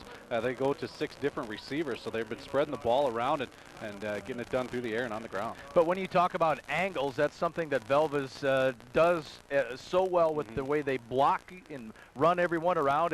And it's one of the things that the Aggies, they're not a big team. They've never been a big team, but if you get the right angles of your block, you don't have to sustain those blocks quite as long to be successful with them.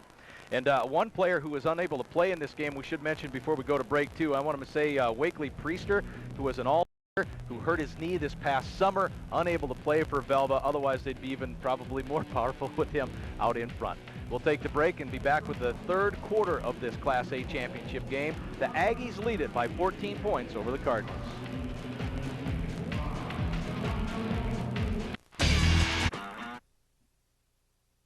We're back with Velva and Langdon Munich getting set for the third quarter. Velva with that couple of touchdown lead, and you look at Velva's offense and the things they do with that offense, and the kids and how well they execute it. I don't think you would be too surprised to find out that, down in the 5th and 6th grade in the Minot City League, the kids from Velva are running what? Larry Sandy's offense. Yeah, so they had to bring the camera guy from over. Yeah, they've been a pretty successful program for, well, better than a decade. Larry Sandy in his 8th year as head coach.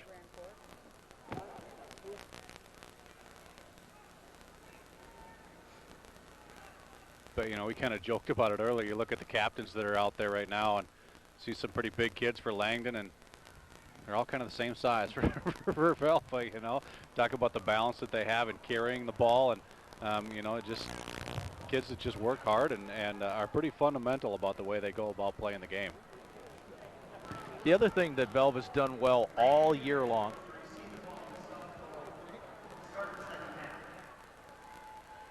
so Langdon will get the ball to start it, is that, and Coach Sandy talked about how important, the way he described it, he said, we've been able to play from the top, meaning they've played with a lead, and it's just so, I mean, obviously that's what you want to do, score as many points as possible, but when you're the team in that dictating position, it helps so much.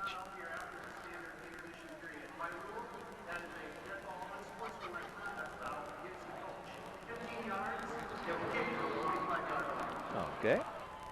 15-yard penalty will be called against Velva for not being out here before it got down to, well, actually the clock comes to 0 twice in high school games now. You set it to whatever the length's going to be, 12 minutes, 15 minutes, 20 minutes if it's homecoming. Goes down to 0, then teams get three minutes to warm up, and apparently Velva was not out here early enough, so the Aggies will now kick from the 25. Larry Sandy getting an explanation from the official on the near side for, well, the last couple of minutes. But that changes things. I mean, you know, at this level of high school football, you're not talking about 50, 60-yard kickoffs. And, you know, they want to keep it away from the deep men for Langdon. So, you know, from Langdon's point, you're looking at pretty decent field position, and I think they're getting another explanation calling the head official over. Yeah, it's the man on the white hat that makes that that decision, that ruling, and now Coach Sandy is down talking with him.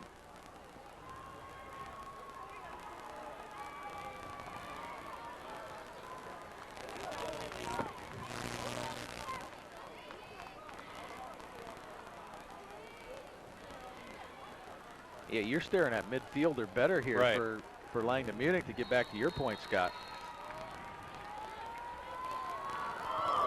And it's kicked fairly long on the ground and out, which actually might not be a bad idea, to tell you the truth, because if you kick it out, the penalty goes to the 35 if you take the ball, or you can take 5 yards and ask them to re-kick, which is what I would do if I was the Cardinals. Absolutely do that.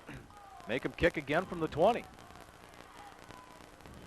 Because you would think you could get a lot better field position than 35 when they're kicking from that far back. And that's what they're talking about right now. But I was going to say we were off to a rip-roaring start here in the third, but technically we haven't started.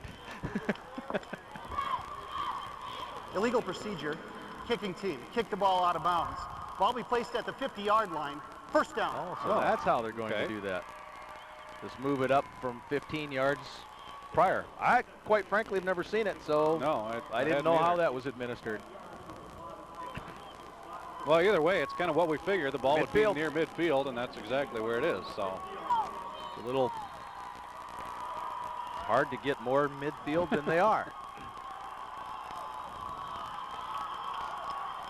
All right, from the 50, first play of the second half is a handoff to Dinius. The hole he was hoping for didn't open up, but a gain of about 3. Cody Lee, one of the linebackers in their first for Velva. You see him, number 60 right there. Junior, 195 pounds.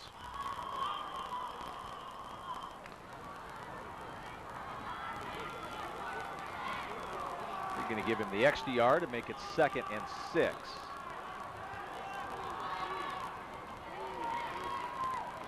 Dinius again. Up the middle again. Up to the 45. It seems like Langdon's had a little bit more success when they spread the play out a little bit and try to get Dinius to the corner. See File getting up slowly. Alex, number 73, senior offensive guard, defensive end. 3rd down and 5.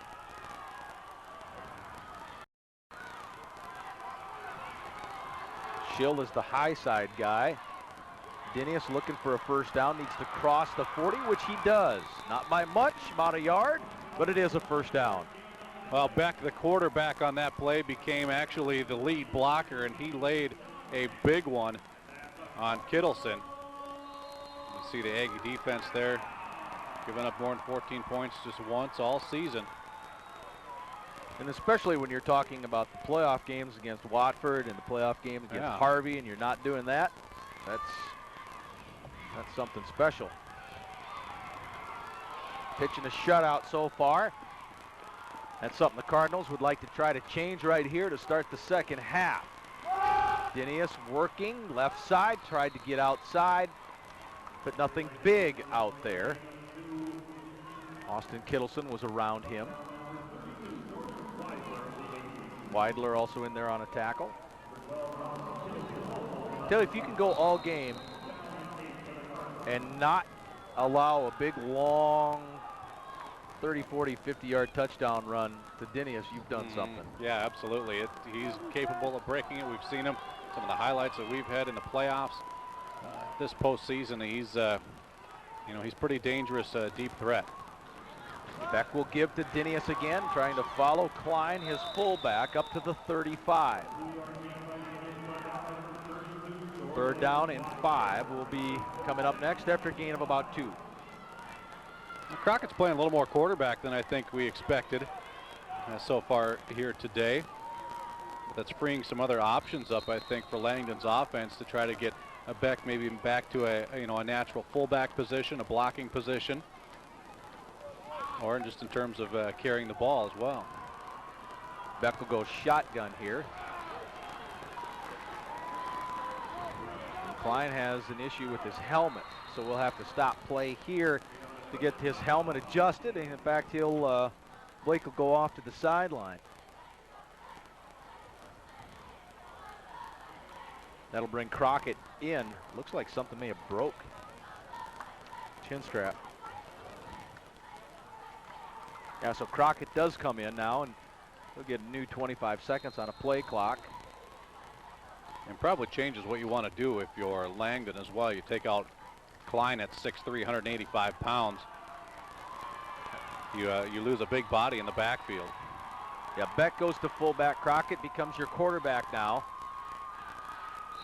And movement, and I think that was Colin Olson, the right guard. Get a couple of defensive linemen jump, and then watch 50 right at the bottom of your screen.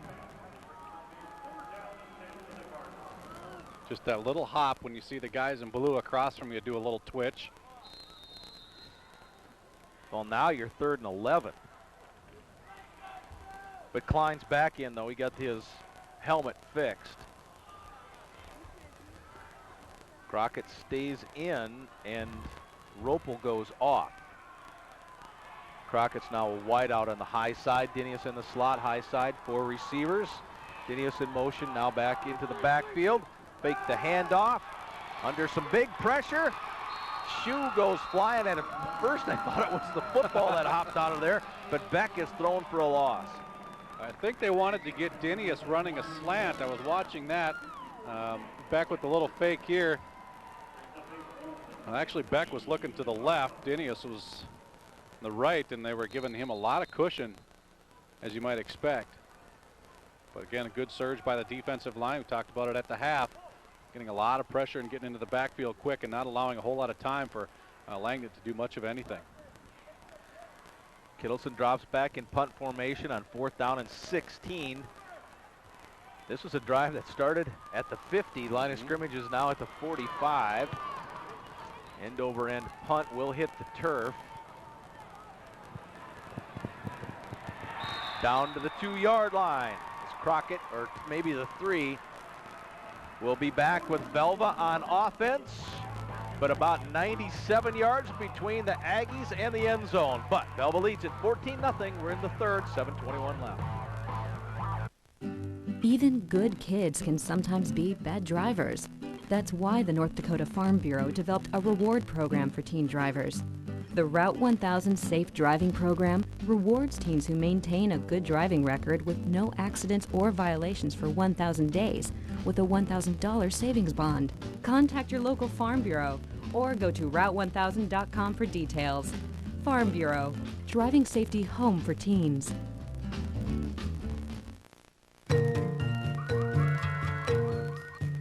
Hey honey, it's me. Can you start the washing machine? Technology. It's not really my strong suit, but I get by. Figured out how to program my thermostat, and that saves me $280 a year. Just by pushing a few buttons. Not bad, huh? What can you do? Find out at togetherwesave.com.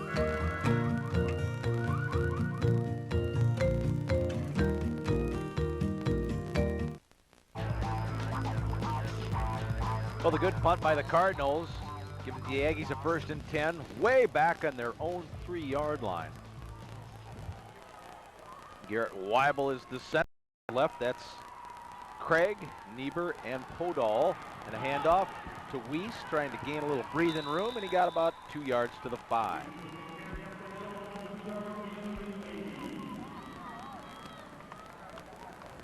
Michael Weiss, the senior. Wasn't necessarily in that fullback spot all year. In the first Harvey game is where he went there, liked it, coach liked it, and he pretty much stayed there. Kept him there since then. I came into the game leading the team in yards and carries. Weist again up to about the 10. So a couple of fullback runs, gains 7 of the 10 yards needed for the first down. So it'll be 3rd and 3 coming. Another look, you see the guard getting a good seal block there. Levi Anderson coming down from the guard position to help pin the defensive lineman, open up that hole a little bit. Trevor Schill on the tackle. This is really a big 3rd down play here for Langdon to keep this field position game in their favor. Aggies have been successful through the air and successful once again. A 1st down on the pitch and catch up to about the 18-yard line. Weidler will gain the 1st. Has some soft coverage on there. All Weidler did was find out where that 1st down marker was, turn around, and wait for the ball. Over 100 yards passing now, I believe, for Velva. Yep, 108. And you see the total yardage starting to tip a lot more in the favor of the Aggies. It was within about 4 yards late in the second half. Now it's about a 60-yard difference in favor of the Aggies. A graphic there to reinforce the way the Aggies spread the ball around. Handoff to Weist again. This time, real good yardage, about 8 on the play.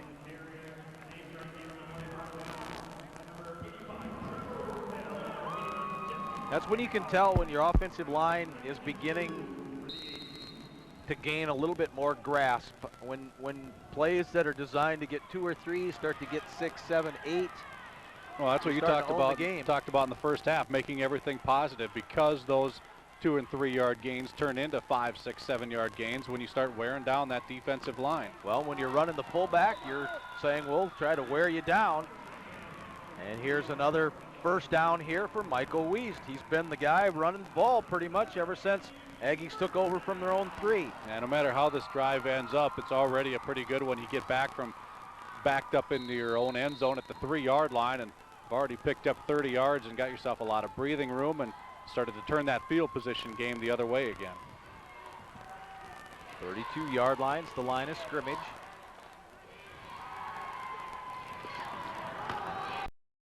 Continues to work. Weist gets hit. There's a flag coming down on the near side. Weist backed his way up to about the 36-yard line, but there is a hanky down.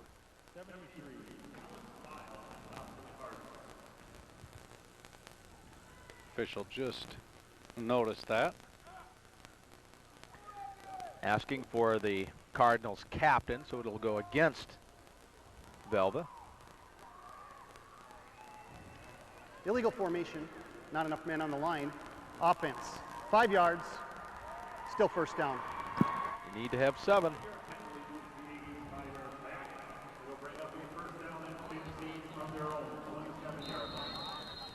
So 1st and 15 now for Velva.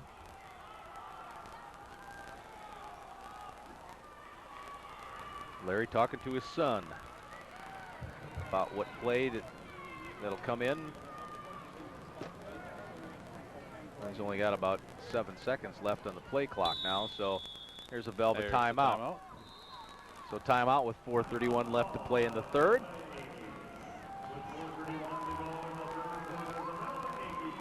Well, Velva's not doing anything fancy on this possession right here. Like you said, they're just giving it to the fullback Wiest, and not even a whole lot of misdirection, really. They're just saying, here we come, and see if you can stop us. They've been doing it all day. Just assume I'm on.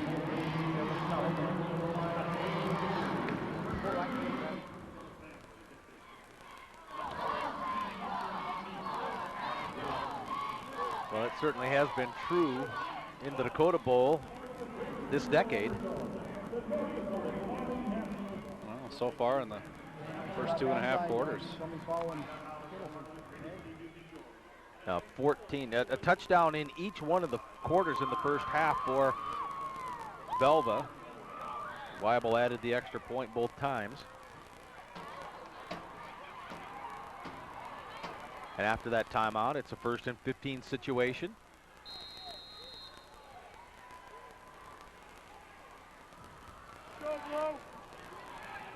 Standard offensive setup. Kittleson goes in motion, looking to pass, looking deep. Weidler had his hands on it. Well, he sure did. Jordan Fisk, I think, got enough of that one, or at least in the way enough to break that one up. Well, not a whole lot of separation between the intended receiver and the defender here. You see Fisk 12. I don't think he touched it, but might have disrupted that enough. But boy, that was a pretty good throw. A small window, isn't it? Yeah, to put that right in a spot where really only Weidler's the guy that's going to be able to come up with that one. Just over reach of the defender. Really the way you teach that, it's either our guy or nobody. 2nd and 15. Mack on a counter. Handoff Weidler, runs right into Anderson. Yeah, Anderson did a nice job of staying at home, not falling for that fake, and he was sitting there waiting for that play to come his way. You'll see number 68 right there. Going to be pretty tough to get out of that grasp. Anderson 6'2", 265 senior. Forced a loss of a yard on that play.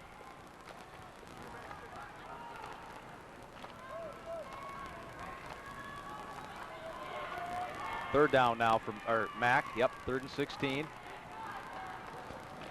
Handoff Wiest, bounces outside, tripped up to about the 34. Well, Beck got just enough of him, or that could have been pretty close to first down territory. But I'll go back to your point, Scott, though, even though this is going to be a 4th and a punt situation still, and it still was an effective possession for Velva. We've played, what, 9 minutes of this quarter? And we've got about 35 yards total offense. Yeah. And one team had it at the 50, the other team had it at the 3, and that's about it. High snap. Oh, good job by Mack just to get that thing out of there. They hit him. Yep. The block was on. You could see at the line of scrimmage, they were bringing everybody. They brought 5 guys through, and Mack, as soon as he kicked the ball, got taken down. Boy, the snap was high. John Mack just did a good job. Oh yeah, Dinius tried to stop. Right into him. Files like a. Should be a first down. Should be an automatic first down, depending on the call. But running into the kicker, that 5-yard penalty is declined. Oh, result of the play. First down. 5-yard kind. Not the roughing. And the kick ends up being a good one all the way back to the 31.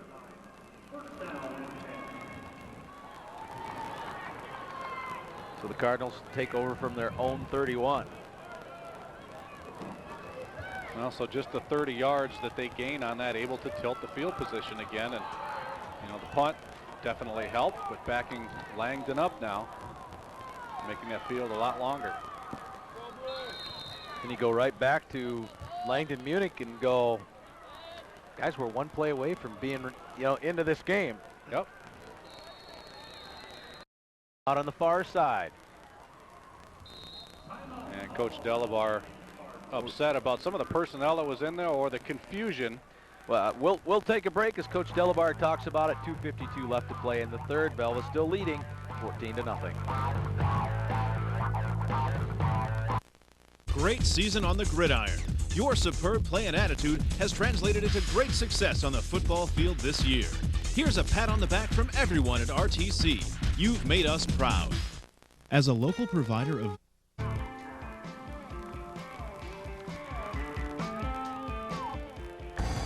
Well, the Aggies defense pitching a shutout here is Matt, I knew I was going to call him Matt. I'm sorry, Colin. Colin Kittleson was part of the big reason why. I told you that in the break, too. I keep wanting to call him I know. You can Matt. do that next week. You're okay. Yep. If he's playing.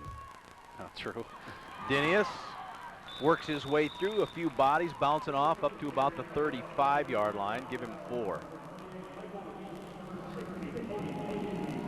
Yeah, it just seems to me that the success that Langdon has had running the ball has been more to the outside, and they're trying to find some things inside against that defense. But boy, I tell you, that Velva defense is really stuffing things here in the second half up the middle. 21 carries for Dinius already.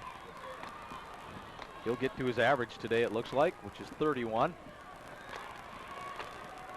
Back in that I. 2 tight ends. Dinius tries to work outside. This could be the big one. Sandy with the nice open field tackle. Well, Sandy saved a couple of those. He did that right there, too. Just put his body in front of Dinius, and Dinius tried to stiff arm, but again, Dinius able to bounce this one outside. You'll see right there, good vision and finding a lot of room, getting a nice block on the outside by Klein. And then it's just off to the races, and Sandy just kind of gets in the way and brings Dinius down with them. Do what you need to do to bring that guy down. Nice game, but it's something that Langdon needs to capitalize on, need to build on now that they got the field position back in their favor across midfield. So Dinius over 100 yards now rushing, averaging 253. Nothing happening on that play. Up the middle, congested and stopped. Looks like Klein was maybe getting up a little ginger on an ankle. He'll stay in, though, number 44, Blake Klein. Well, Scott, you mentioned next week. We'll let everybody know in case you don't. That's a TV game as well, a statewide TV game. Youngstown State right back here at the Fargo Dome to take on North Dakota State.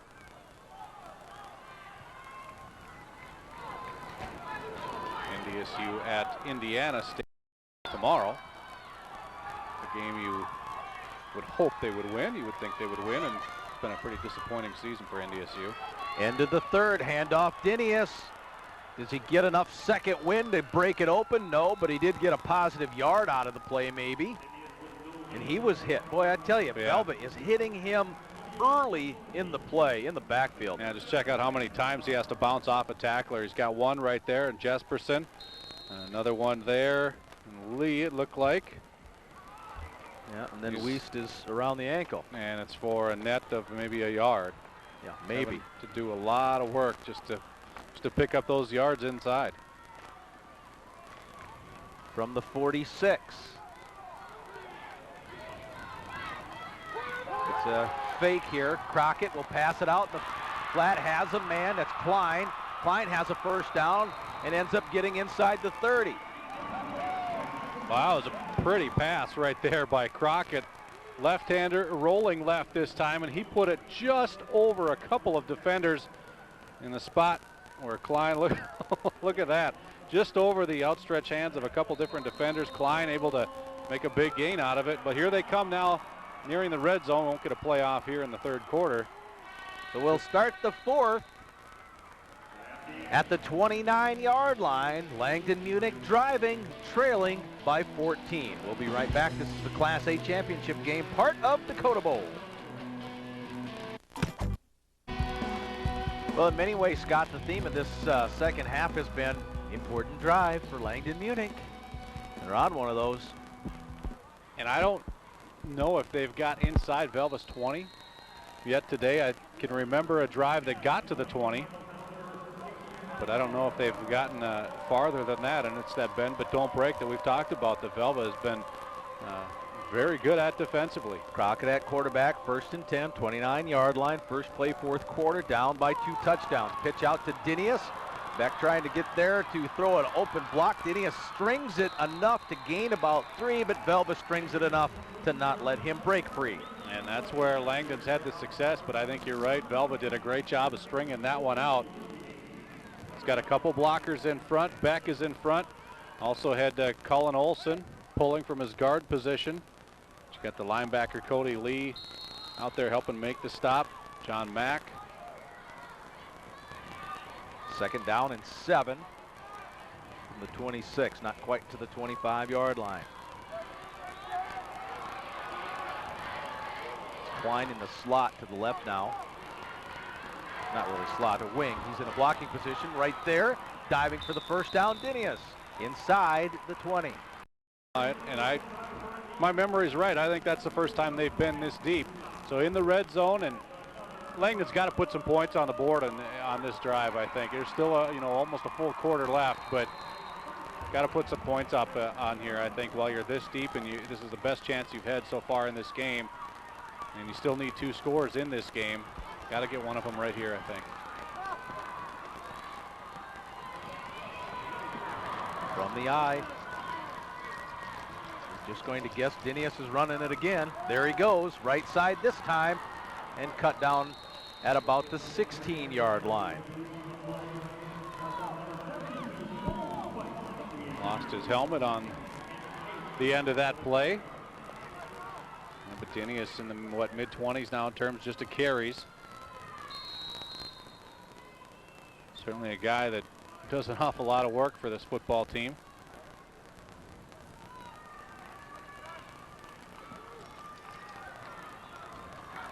Gain of just 2.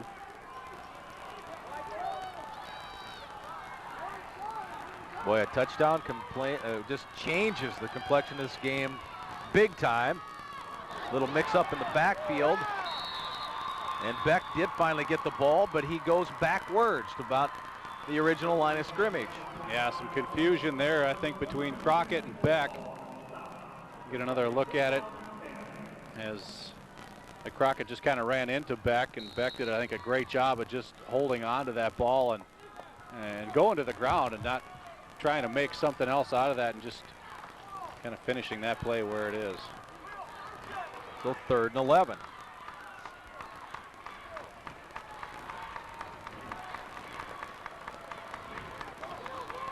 Kind of a 2 fullback set with Dinius in the middle. Dinius right side. Surging up to the 10, so it'll be 4th down and about 2. Oh, good extra effort there by Dinius, who was hit about 3-4 yards short of where he finished up, but that sure makes it a lot more makeable 4th down effort coming up here. Yeah, coaches talk about manageable down and distance. 4th and 2, a lot more manageable, or 4th and 3 in this, I guess, instance, needing to get up to the 7. Ball right on the 10. There's Dinius's numbers. Cheated him of a few, I think. Yeah, that's, I think, 1 game short, actually, to tell you the truth. Triple stack. Big play, both teams. 4th down. Handoff, fullback. 2nd effort. Did Beck get enough for the first? It will be close. Boy, the far side official, if that's where the spot is, I think he's short. That second. We're going to see the chains, though. Yeah, 2nd effort looked like I thought he might have got it, but he's going to be short where they marked the ball right there. Another look in the Farmers Union Insurance instant replay. Boy, was he squared up nice.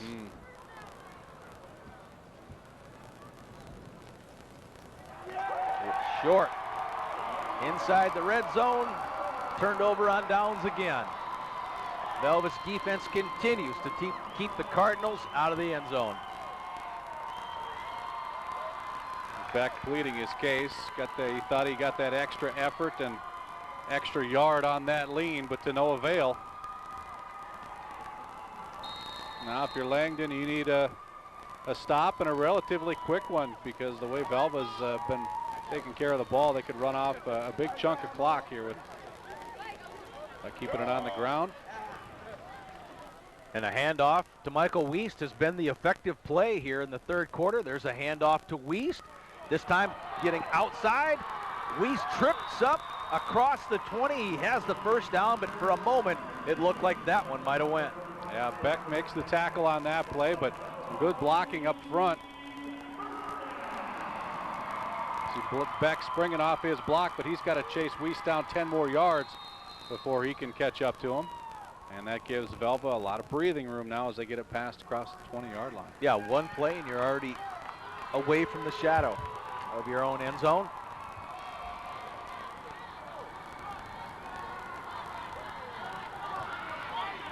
Single wing here. Gittleson in motion, handoff Wiest up the middle, 30, up to about the 33-yard line, so almost another first down. He'll be just short. What you're seeing is what you talked about earlier too, is that offensive line for Velva just starting to dictate the way this game is played, and it is a first down, but just trying to controlling the line of scrimmage now, I think, and just starting to wear down that defensive front seven of Langdon. So 2 plays and you got 2 first downs.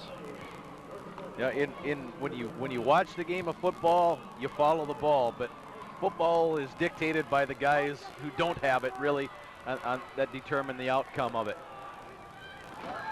Gittleson around left side, has good blocking again, and another first down.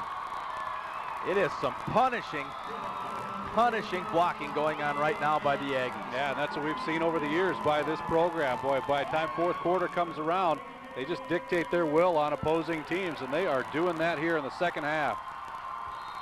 Gittleson with a little stiff arm trying to shed Beck, but it's about 5 more yards he gets after that contact. Which really means, too, though, that, you know, get 10-yard runs by getting into the linebackers. So not only are your line of scrimmage blocks being good, but you're able to scrape and get into the linebackers, too. Wiest puts his shoulders down. We do have a flag down as well as the ball went across midfield. We'll see if it stays there, though.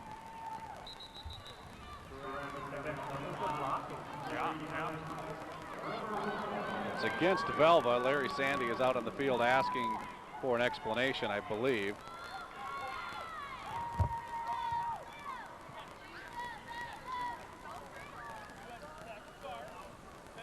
Illegal formation, not enough men on the line, offense, 5 yards, repeat first down. Just judging by looking at Larry, I should have guessed because I would have been right, but that's what I thought he was going to say, not enough men on the line of scrimmage. And that second call that's gone against Velva in this half.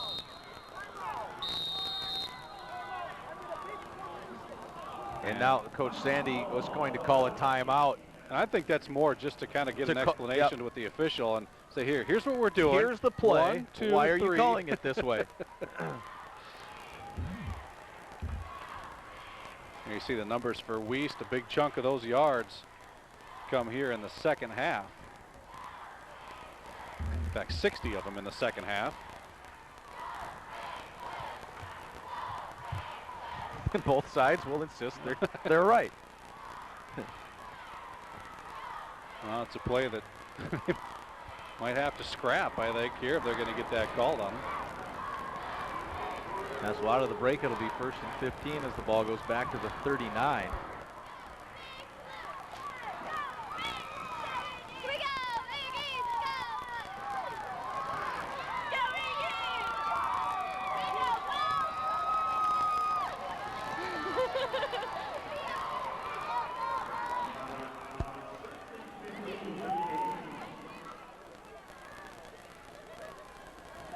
Velva with 1 timeout left in the half. Cardinals have 2.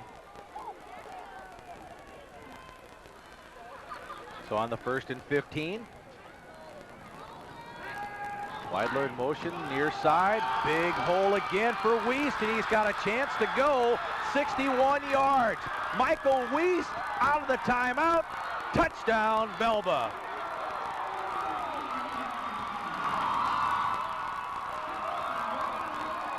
Well, you got the feeling it was just a matter of time before Velva broke a big one. They'd been getting yards in chunks, and you'll see the safety, Dylan Crockett, gets spun around right there on that last block. And when he's spun around and Wiest has a head of steam, there's no chance that he's going to catch him. Yeah, good eye there's got it. Austin Kittleson making the block that springs the big long run. 61-yard touchdown run for Michael Wiest.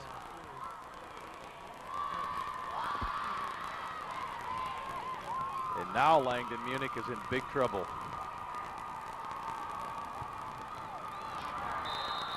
Kick no good. Wide. 7:22 left to play in the game. It's a 20-0 lead for Velva as Michael Wiest, the fullback of the Aggies, takes it 61 yards for the score.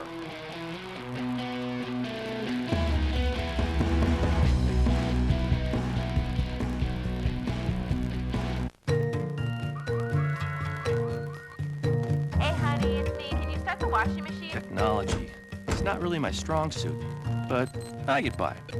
Figured out how to program my thermostat, and that saves me $280 a year. Just by pushing a few buttons. Not bad, huh? What can you do? Find out at togetherwesave.com.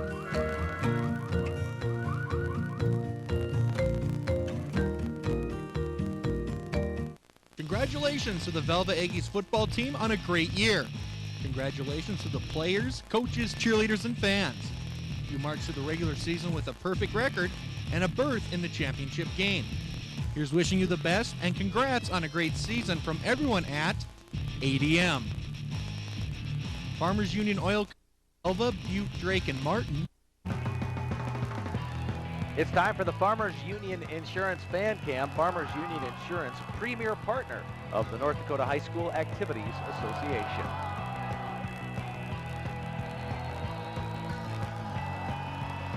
A long touchdown run puts the Aggies ahead. The kickoff comes down to File at about the 30, and he's up to the 40 and not pulled down till he's up to the 47-yard line.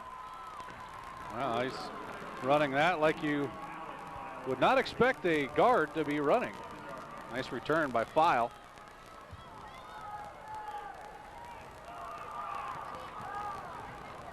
Well, to be a guard, I guess you need to be fast to get out in front and pull too, huh? Yep. Well, if nothing else, you know, Langdon's got the personnel for quick strikes and quick strike offense to score quickly, and they just need that to happen. It's got to happen quick. Down by 3 scores and haven't scored yet. Travis Beck's the quarterback. Handoff Dinius near side with a blocker in front of him. Dinius runs into a man, and now he puts his shoulders down for a first down up to the 37-yard line. So Dinius breaks free a little bit for a big gainer. Yeah, it was Trevor Schill that was the blocker that he had up, and I think Dinius wasn't sure which way that block was going to be set up. Kind of hesitates there, and I don't know if he picked the wrong way or if that just play got pushed into him, but it slowed him up and you know, held up what could have been a bigger gain.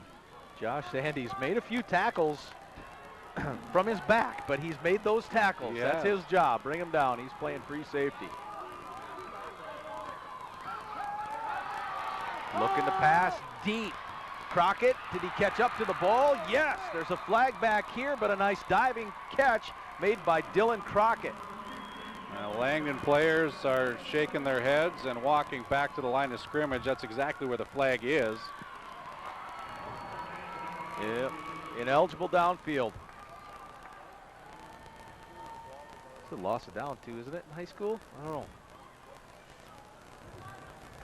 Ineligible downfield on the offense, 5 yards.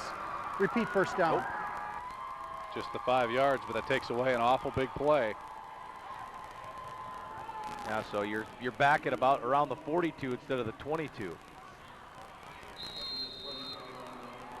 But Crockett made a nice adjustment to that ball in the air. I didn't know if he was going to get there, and then he got there plenty of time. Out of the gun now. There's 4 receivers, 2 in each side. That'll be Dinius motioning toward his quarterback, Beck. Beck keeps it up to the 40. Gain of about a yard and a half. And clock continues to run. Certainly not Langdon's friend right now as we near 6 minutes to go and needing 3 scores.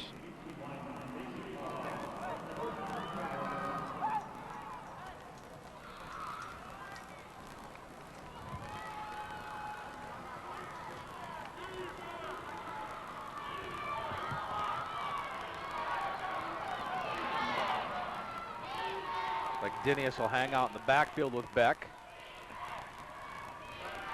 And they try to work a little screen to John. Up to the 30, breaking outside, just short of a first down to about the 29. I haven't seen a whole lot of plays like that so far today, but Beck just hitting Dinius on a quick screen, and you see Anderson, one of the guys leading the way and blocking, and Dinius taken down just shy of that first down marker. The clock continues to roll, just over 5 minutes left. Dinius rushing yardage over the 150 mark. He had pass play yardage on that last play. Now he's back into the eye. Beck looking. He'll keep it now. And it is a first down in the 20 again. Now, the first job for Beck was to get that first down, and he had an eye on that marker and made a beeline for it and was able to actually cut up and get a few more yards after that. Nice chip block in the backside, too, that sprung him. Otherwise, there was some pressure coming up from Zach Craig.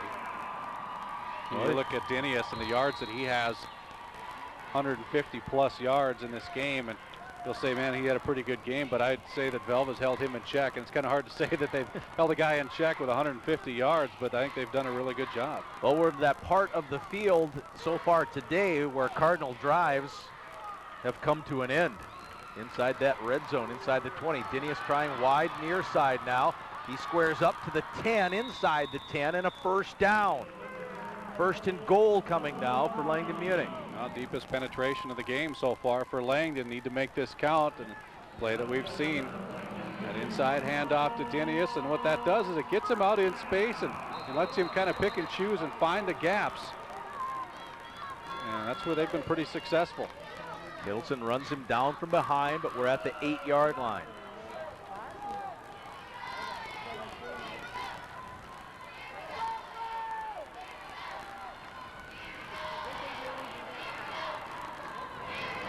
Beck fakes. Crockett's open. Can he get the ball there? He couldn't. There was heavy pressure. Yeah, a lot of pressure there, and now a late flag comes in.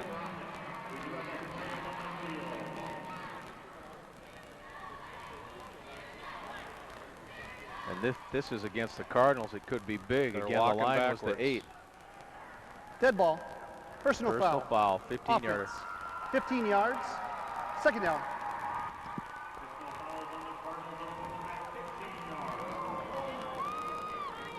Outside of the 20 now. Not sure if there was a late hit or somebody said something. A lot of pressure here, though, and Beck fading backwards, just couldn't get enough on that throw to get it to Crockett, who was open, at least momentarily, in the end zone.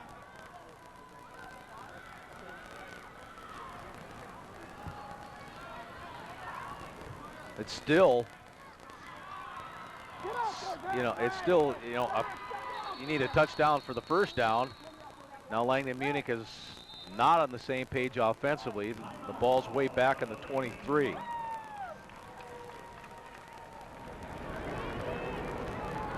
That's their second time out of the half, each team with 1 left. Andy Delabar a little fired up, trying to get his team to say, okay, look, here's the deal. Get over here and let's talk about it.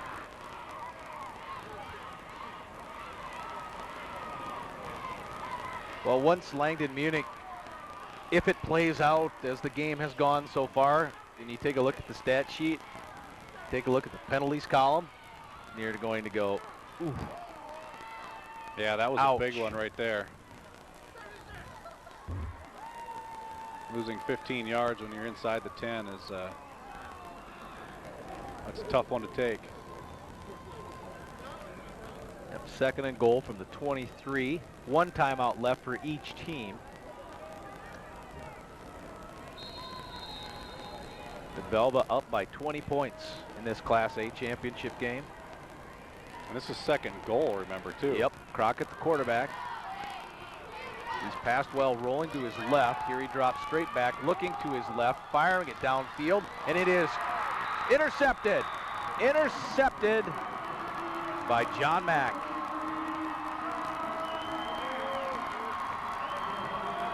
Well, they had help over the top on that play from the safety, and Mack comes over from his cornerback position to make the pick. You'll see Mack right there, double coverage looking for Beck. Sandy was there as well, the help from the safety. And that one will, for all intents and purposes, finish this one out. Once again, the Aggies, hey, there, the telestrator's working again. All right. All right. Where's your phone finger?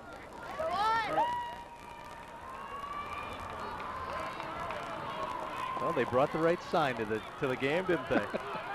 Look, and I'm still circling. We can't get it off. Yeah. Let me continue to circle. Wiest, who had a 61-yard touchdown run the last time he had the ball, will be happy with a 5-yard pickup here.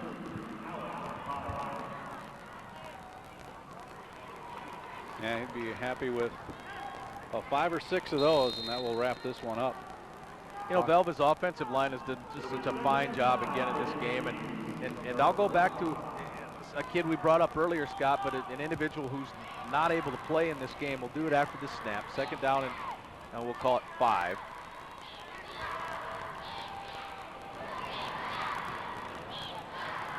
Working the clock, play clock down to 2, handoff to Wiest again. And that individual is Wakely Peaster. He wears number 51. He was an all-state offensive lineman, was going to be one of the main cogs up front for this Velva team. And during a team camp this summer, he blew a knee.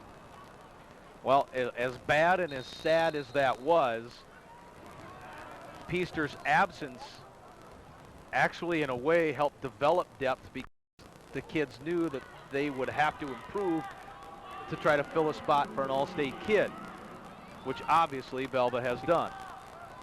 Yeah, had that injury here at the NDSU camp. Had surgery and was actually fighting to get back. Doctors wouldn't clear play him. late. Well, you know, only what, 4 months after a surgery on something like a knee.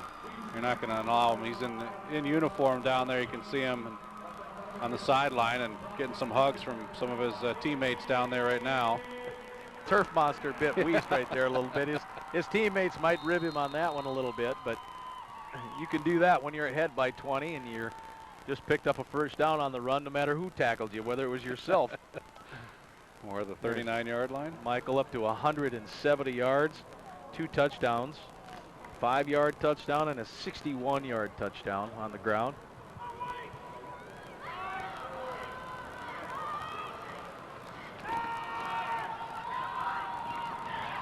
And Wiest will have less than 170 yards now as he loses one, probably on 1 or 2 on that play. Langdon Munich takes its final timeout. Dinius coming up to make the tackle. Just over 2 minutes left. Hankinson won the 9-man championship earlier this afternoon. You know, if it stays like this, 20% of Wiest's total yards this year came in this game. That's right, because he had 700 coming in, almost 200 today. Not a bad time to pick the game of the season, huh? That's impressive. You did it without a calculator and everything. I hope you can pick up the sarcasm in my voice at home because Scott has his calculator out. Yes, I do. There's a Bismarck High shirt anyway. The Demons will play for the championship in AAA tomorrow against Fargo South. That'll be the second game we'll show you tomorrow. Devils Lake and Shanley play in the AA title game. We're on the air at 1 o'clock Central Time. Second down, we'll have to call it 12 for the Aggies as Kittleson takes it and spins for a little bit of a loss, but the clock does start again, and the Cardinals cannot stop it again in terms of as a timeout anyway.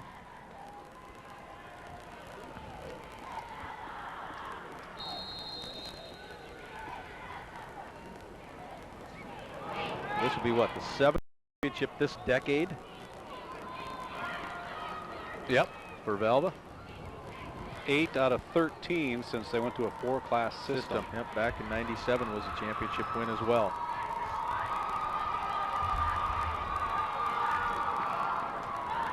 Oh, here's a first down on a 3rd and 14. Wiest will break it again. Get your calculator out, Scott. What's the percentage now? 21. And that seals the deal. The Aggies now, there's nothing that they're just a couple knees. Yep, out of time and out of possessions and everything else for the Cardinals. And for the second time in school history, Langdon will be a runner-up in football. Doesn't it seem like every time we do a championship game with Velva, we end up talking about the line, the offensive and defensive lines? Well, and here's the weights. And these are the listed weights, and they could be lying, as everybody does with listed weights. 195, 175, 265, 165, 170, and you have to throw in all the tight end as well, 175. Velva's never had big kids, but they've always had very good kids. Yeah, very sound in their assignments and very, very fundamental. Now Mack will work the play clock. It's inside at 10 now. Snap and take a knee when it's at 3. And that is it. Velva wins it again. Congratulations to the Aggies, an undefeated season.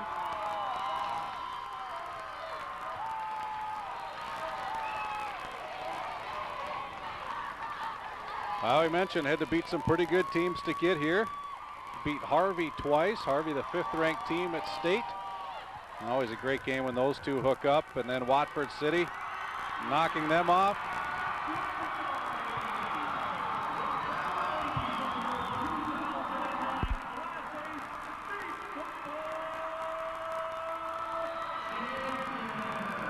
And to keep a guy like Dinius and a team like Langdon Munich out of the end zone, pretty impressive. That's downright awesome.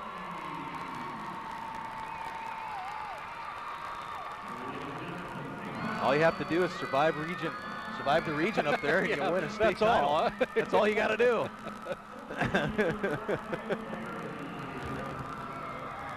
We still have the trophy presentation. We'll get a few interviews and all that, but I mean, you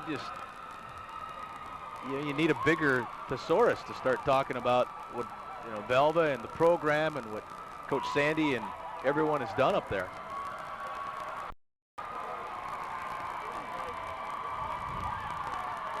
Coach Delabar congratulating the Aggies. The one thing too, when we talk about Velva and how they're not big, but tell you what, they're physical, and that's a team that's not afraid to hit, and they gang tackle. Jim Madalinsky, go ahead. Michael Wiest here. Michael, I don't know if you know this, but you got over the 180-yard mark, 2 touchdowns. Talk about those guys up front, man. How good did they play? Oh man, they opened up the holes big time for me. Let me utilize a little bit of my speed, and it was awesome. Just great holes for me all day.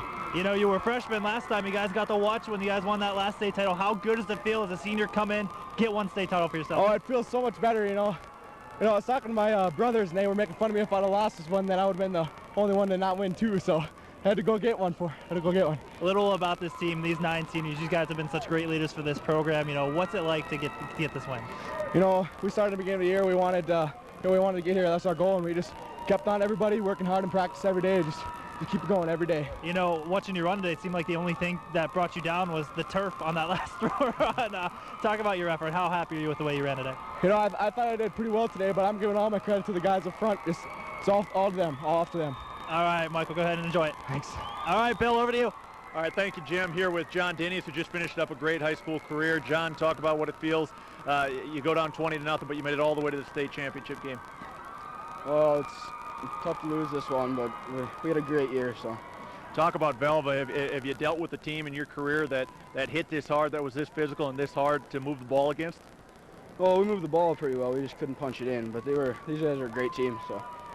I know we'll see you on the track this spring. Good luck to you. Great career, and thanks a lot for your time. That was John Dinius. Well, Bill, Velva ends up with about 100 more total yards than Langdon Munich. And the big thing, though, Scott, 20 more points. 20-0. And what kind of a statement is that if you're a Velva football player and you get made fun of if you don't win 2 titles? Yeah, in your high school career. That says a lot in a couple of different ways. Yep, so 2009 adds to 06, 05, 04, 03, 01, and 2000. That's just the state championships this decade. Also won in 1997 when you go back to that the 4-class setup.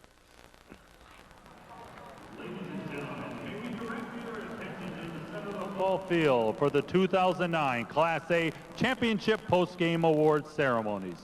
Representing the North Dakota High School Activities Association today to present awards are Pete Moe, Rick Jacobson, Mouse, Steve Swantek. The Farmers Union representative is Gary Geisler. And the 2009-10 North Dakota High School Activities Association Distinguished Students, Anna Anderson and Eric Buellberg. First, we'd like to recognize the runner-up individuals from the second place team, the Langdon Munich Cardinals.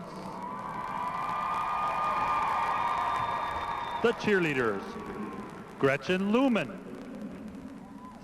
Stephanie Ewert, Brooke Darling, Rochelle Schneider, Marisa Wendt, Kendall Myers, Amanda Chilcote, Alexis Dubois, Mackenzie Darling, Christy Henniger, Chelsea Hertzler, and the cheer advisor Susan Faye Crockett.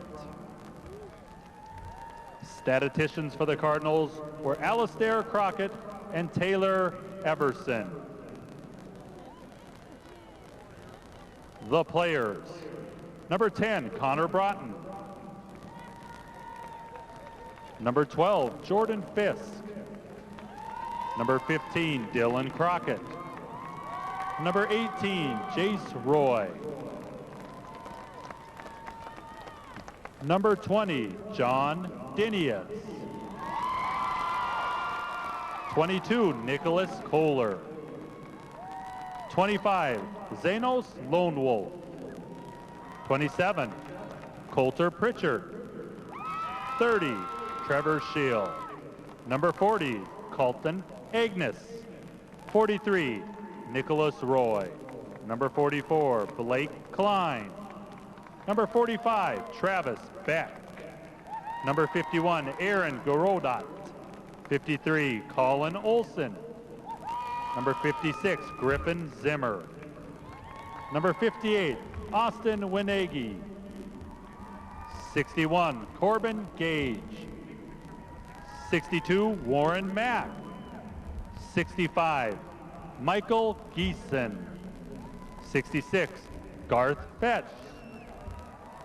68, Justin Anderson. Number 73, Alex File.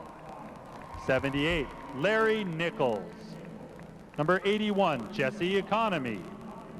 Number 82, Trey Lavacek. Number 85, Trevor Ropel. Number 88, Carson Fisk. Coaches, assistant coaches, David Olson, Randy Hill, Nick Schaefer, Kurt Hayes. The head coach of the Langdon Munich Cardinals, Andy Delabar. And we need to add student manager Luke Lundeby. Give a round of applause for the Langdon Munich Cardinals.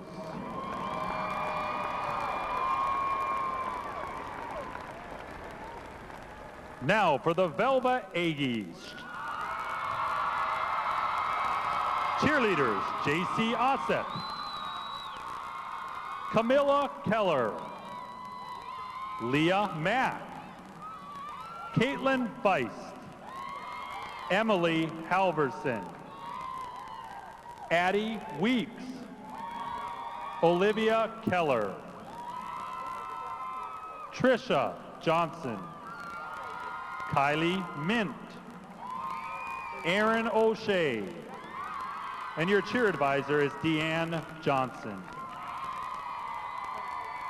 Student managers, Robert Finiseth, Taylor O'Shea, statisticians, Caitlin Sandy, Michael Tingstad, and Chris Peterson. Your athletic trainers are Carolyn Anderson and Jody Swedlin. Now for your players, number 10, Chandler Mack. Number 11, Josh Sandy. Number 12, Austin Kittleson. 14, Ty Bruner. Number 20, Caleb Weary. 21, Ethan Bain. Number 22, Zach Podall. 23, John Mack. 24, Colin Kittleson. 25, Seth Heilman. Number 27, Jim Bridges. Number 28, Michael Wiest. Number 30, Miles Hansen. 32, Jordan Weidler. 34, Dixon Bauer. 35, Taylor Barstad. Number 40, Shane Sherlock. 45, Adam Dean. 48, Nathan Dean. 50, Levi Anderson. 51, Wakely Heister. 52, Zach Cray. 54, Jed Jesperson. 55, Taylor Lakaduck. 56, Austin Esquivel. 58, Zach Schatz. 60, Cody Lee. 61, Zachary Niebuhr. 62, Cole Anderson. 64, Jeremy Helseth. 67, Dylan Lemons. 72, Bo Feist. 73, Colton Lee. 76, Willie Osborne. 78, Garrett Weibel. 84, Alex Monk. And number 86, Nathan Schmaltz. The assistant coaches for the Aggies, Matt Weidler, Mike McNeff, and Casey Kwame. And your head coach for the Velva-Aggies, Mr. Larry Sandy.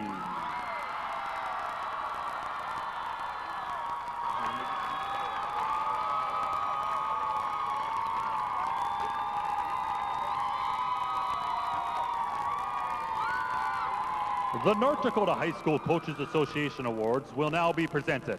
Today's printer from Washburn High School is Mr. Pete Moe. We'd like to introduce the Class A Division Outstanding Senior Athlete nominees. From Region 1, Jason Hagan, Oaks High School.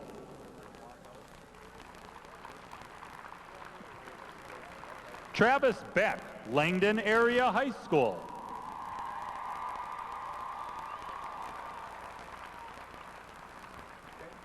Casey Weinman, Harvey High School.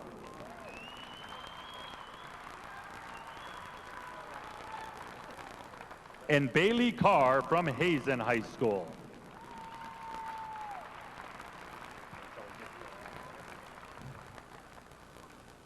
Ladies and gentlemen, it is my pleasure to announce the 2009 Class A Division Outstanding Senior Athlete of the Year, Travis Beck from Langdon, Munich, the Cardinals. Congratulations, Travis Beck.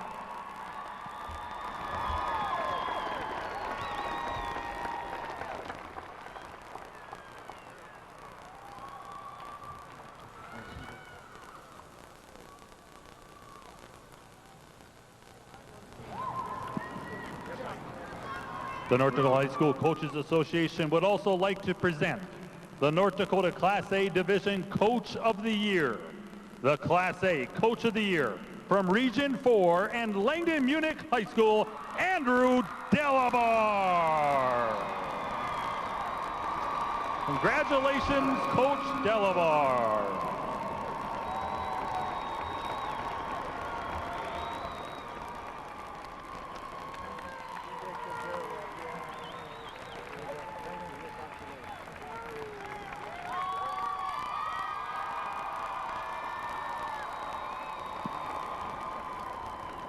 At this time, we'd like to award the team trophies. Would representatives from the Langdon Munich Cardinals come forward to accept runner-up team trophy for the 2009 Class A Football Championship. Congratulations, Langdon Munich Cardinals, on your second place finish.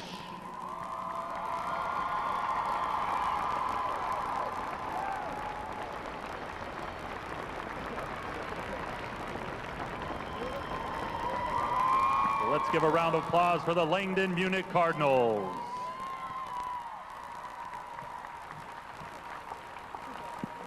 And now, can we get representatives from the Velva-Aggies to come forward to accept the championship trophy? Your state champions from Velva, North Dakota, the Velva-Aggies.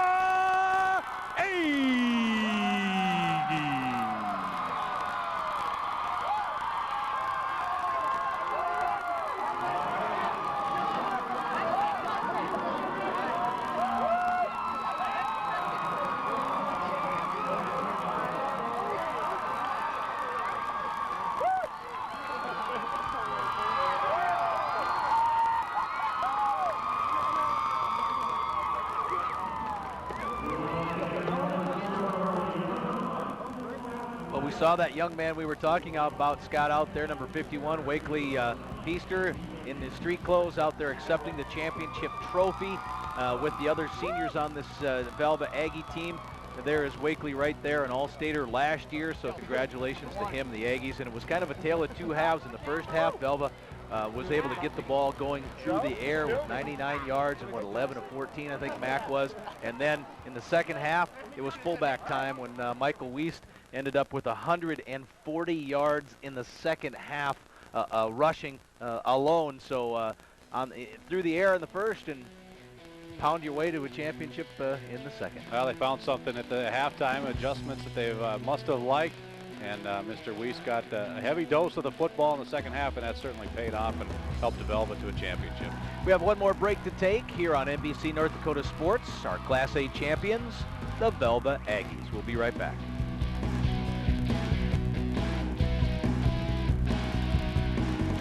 Collision damage.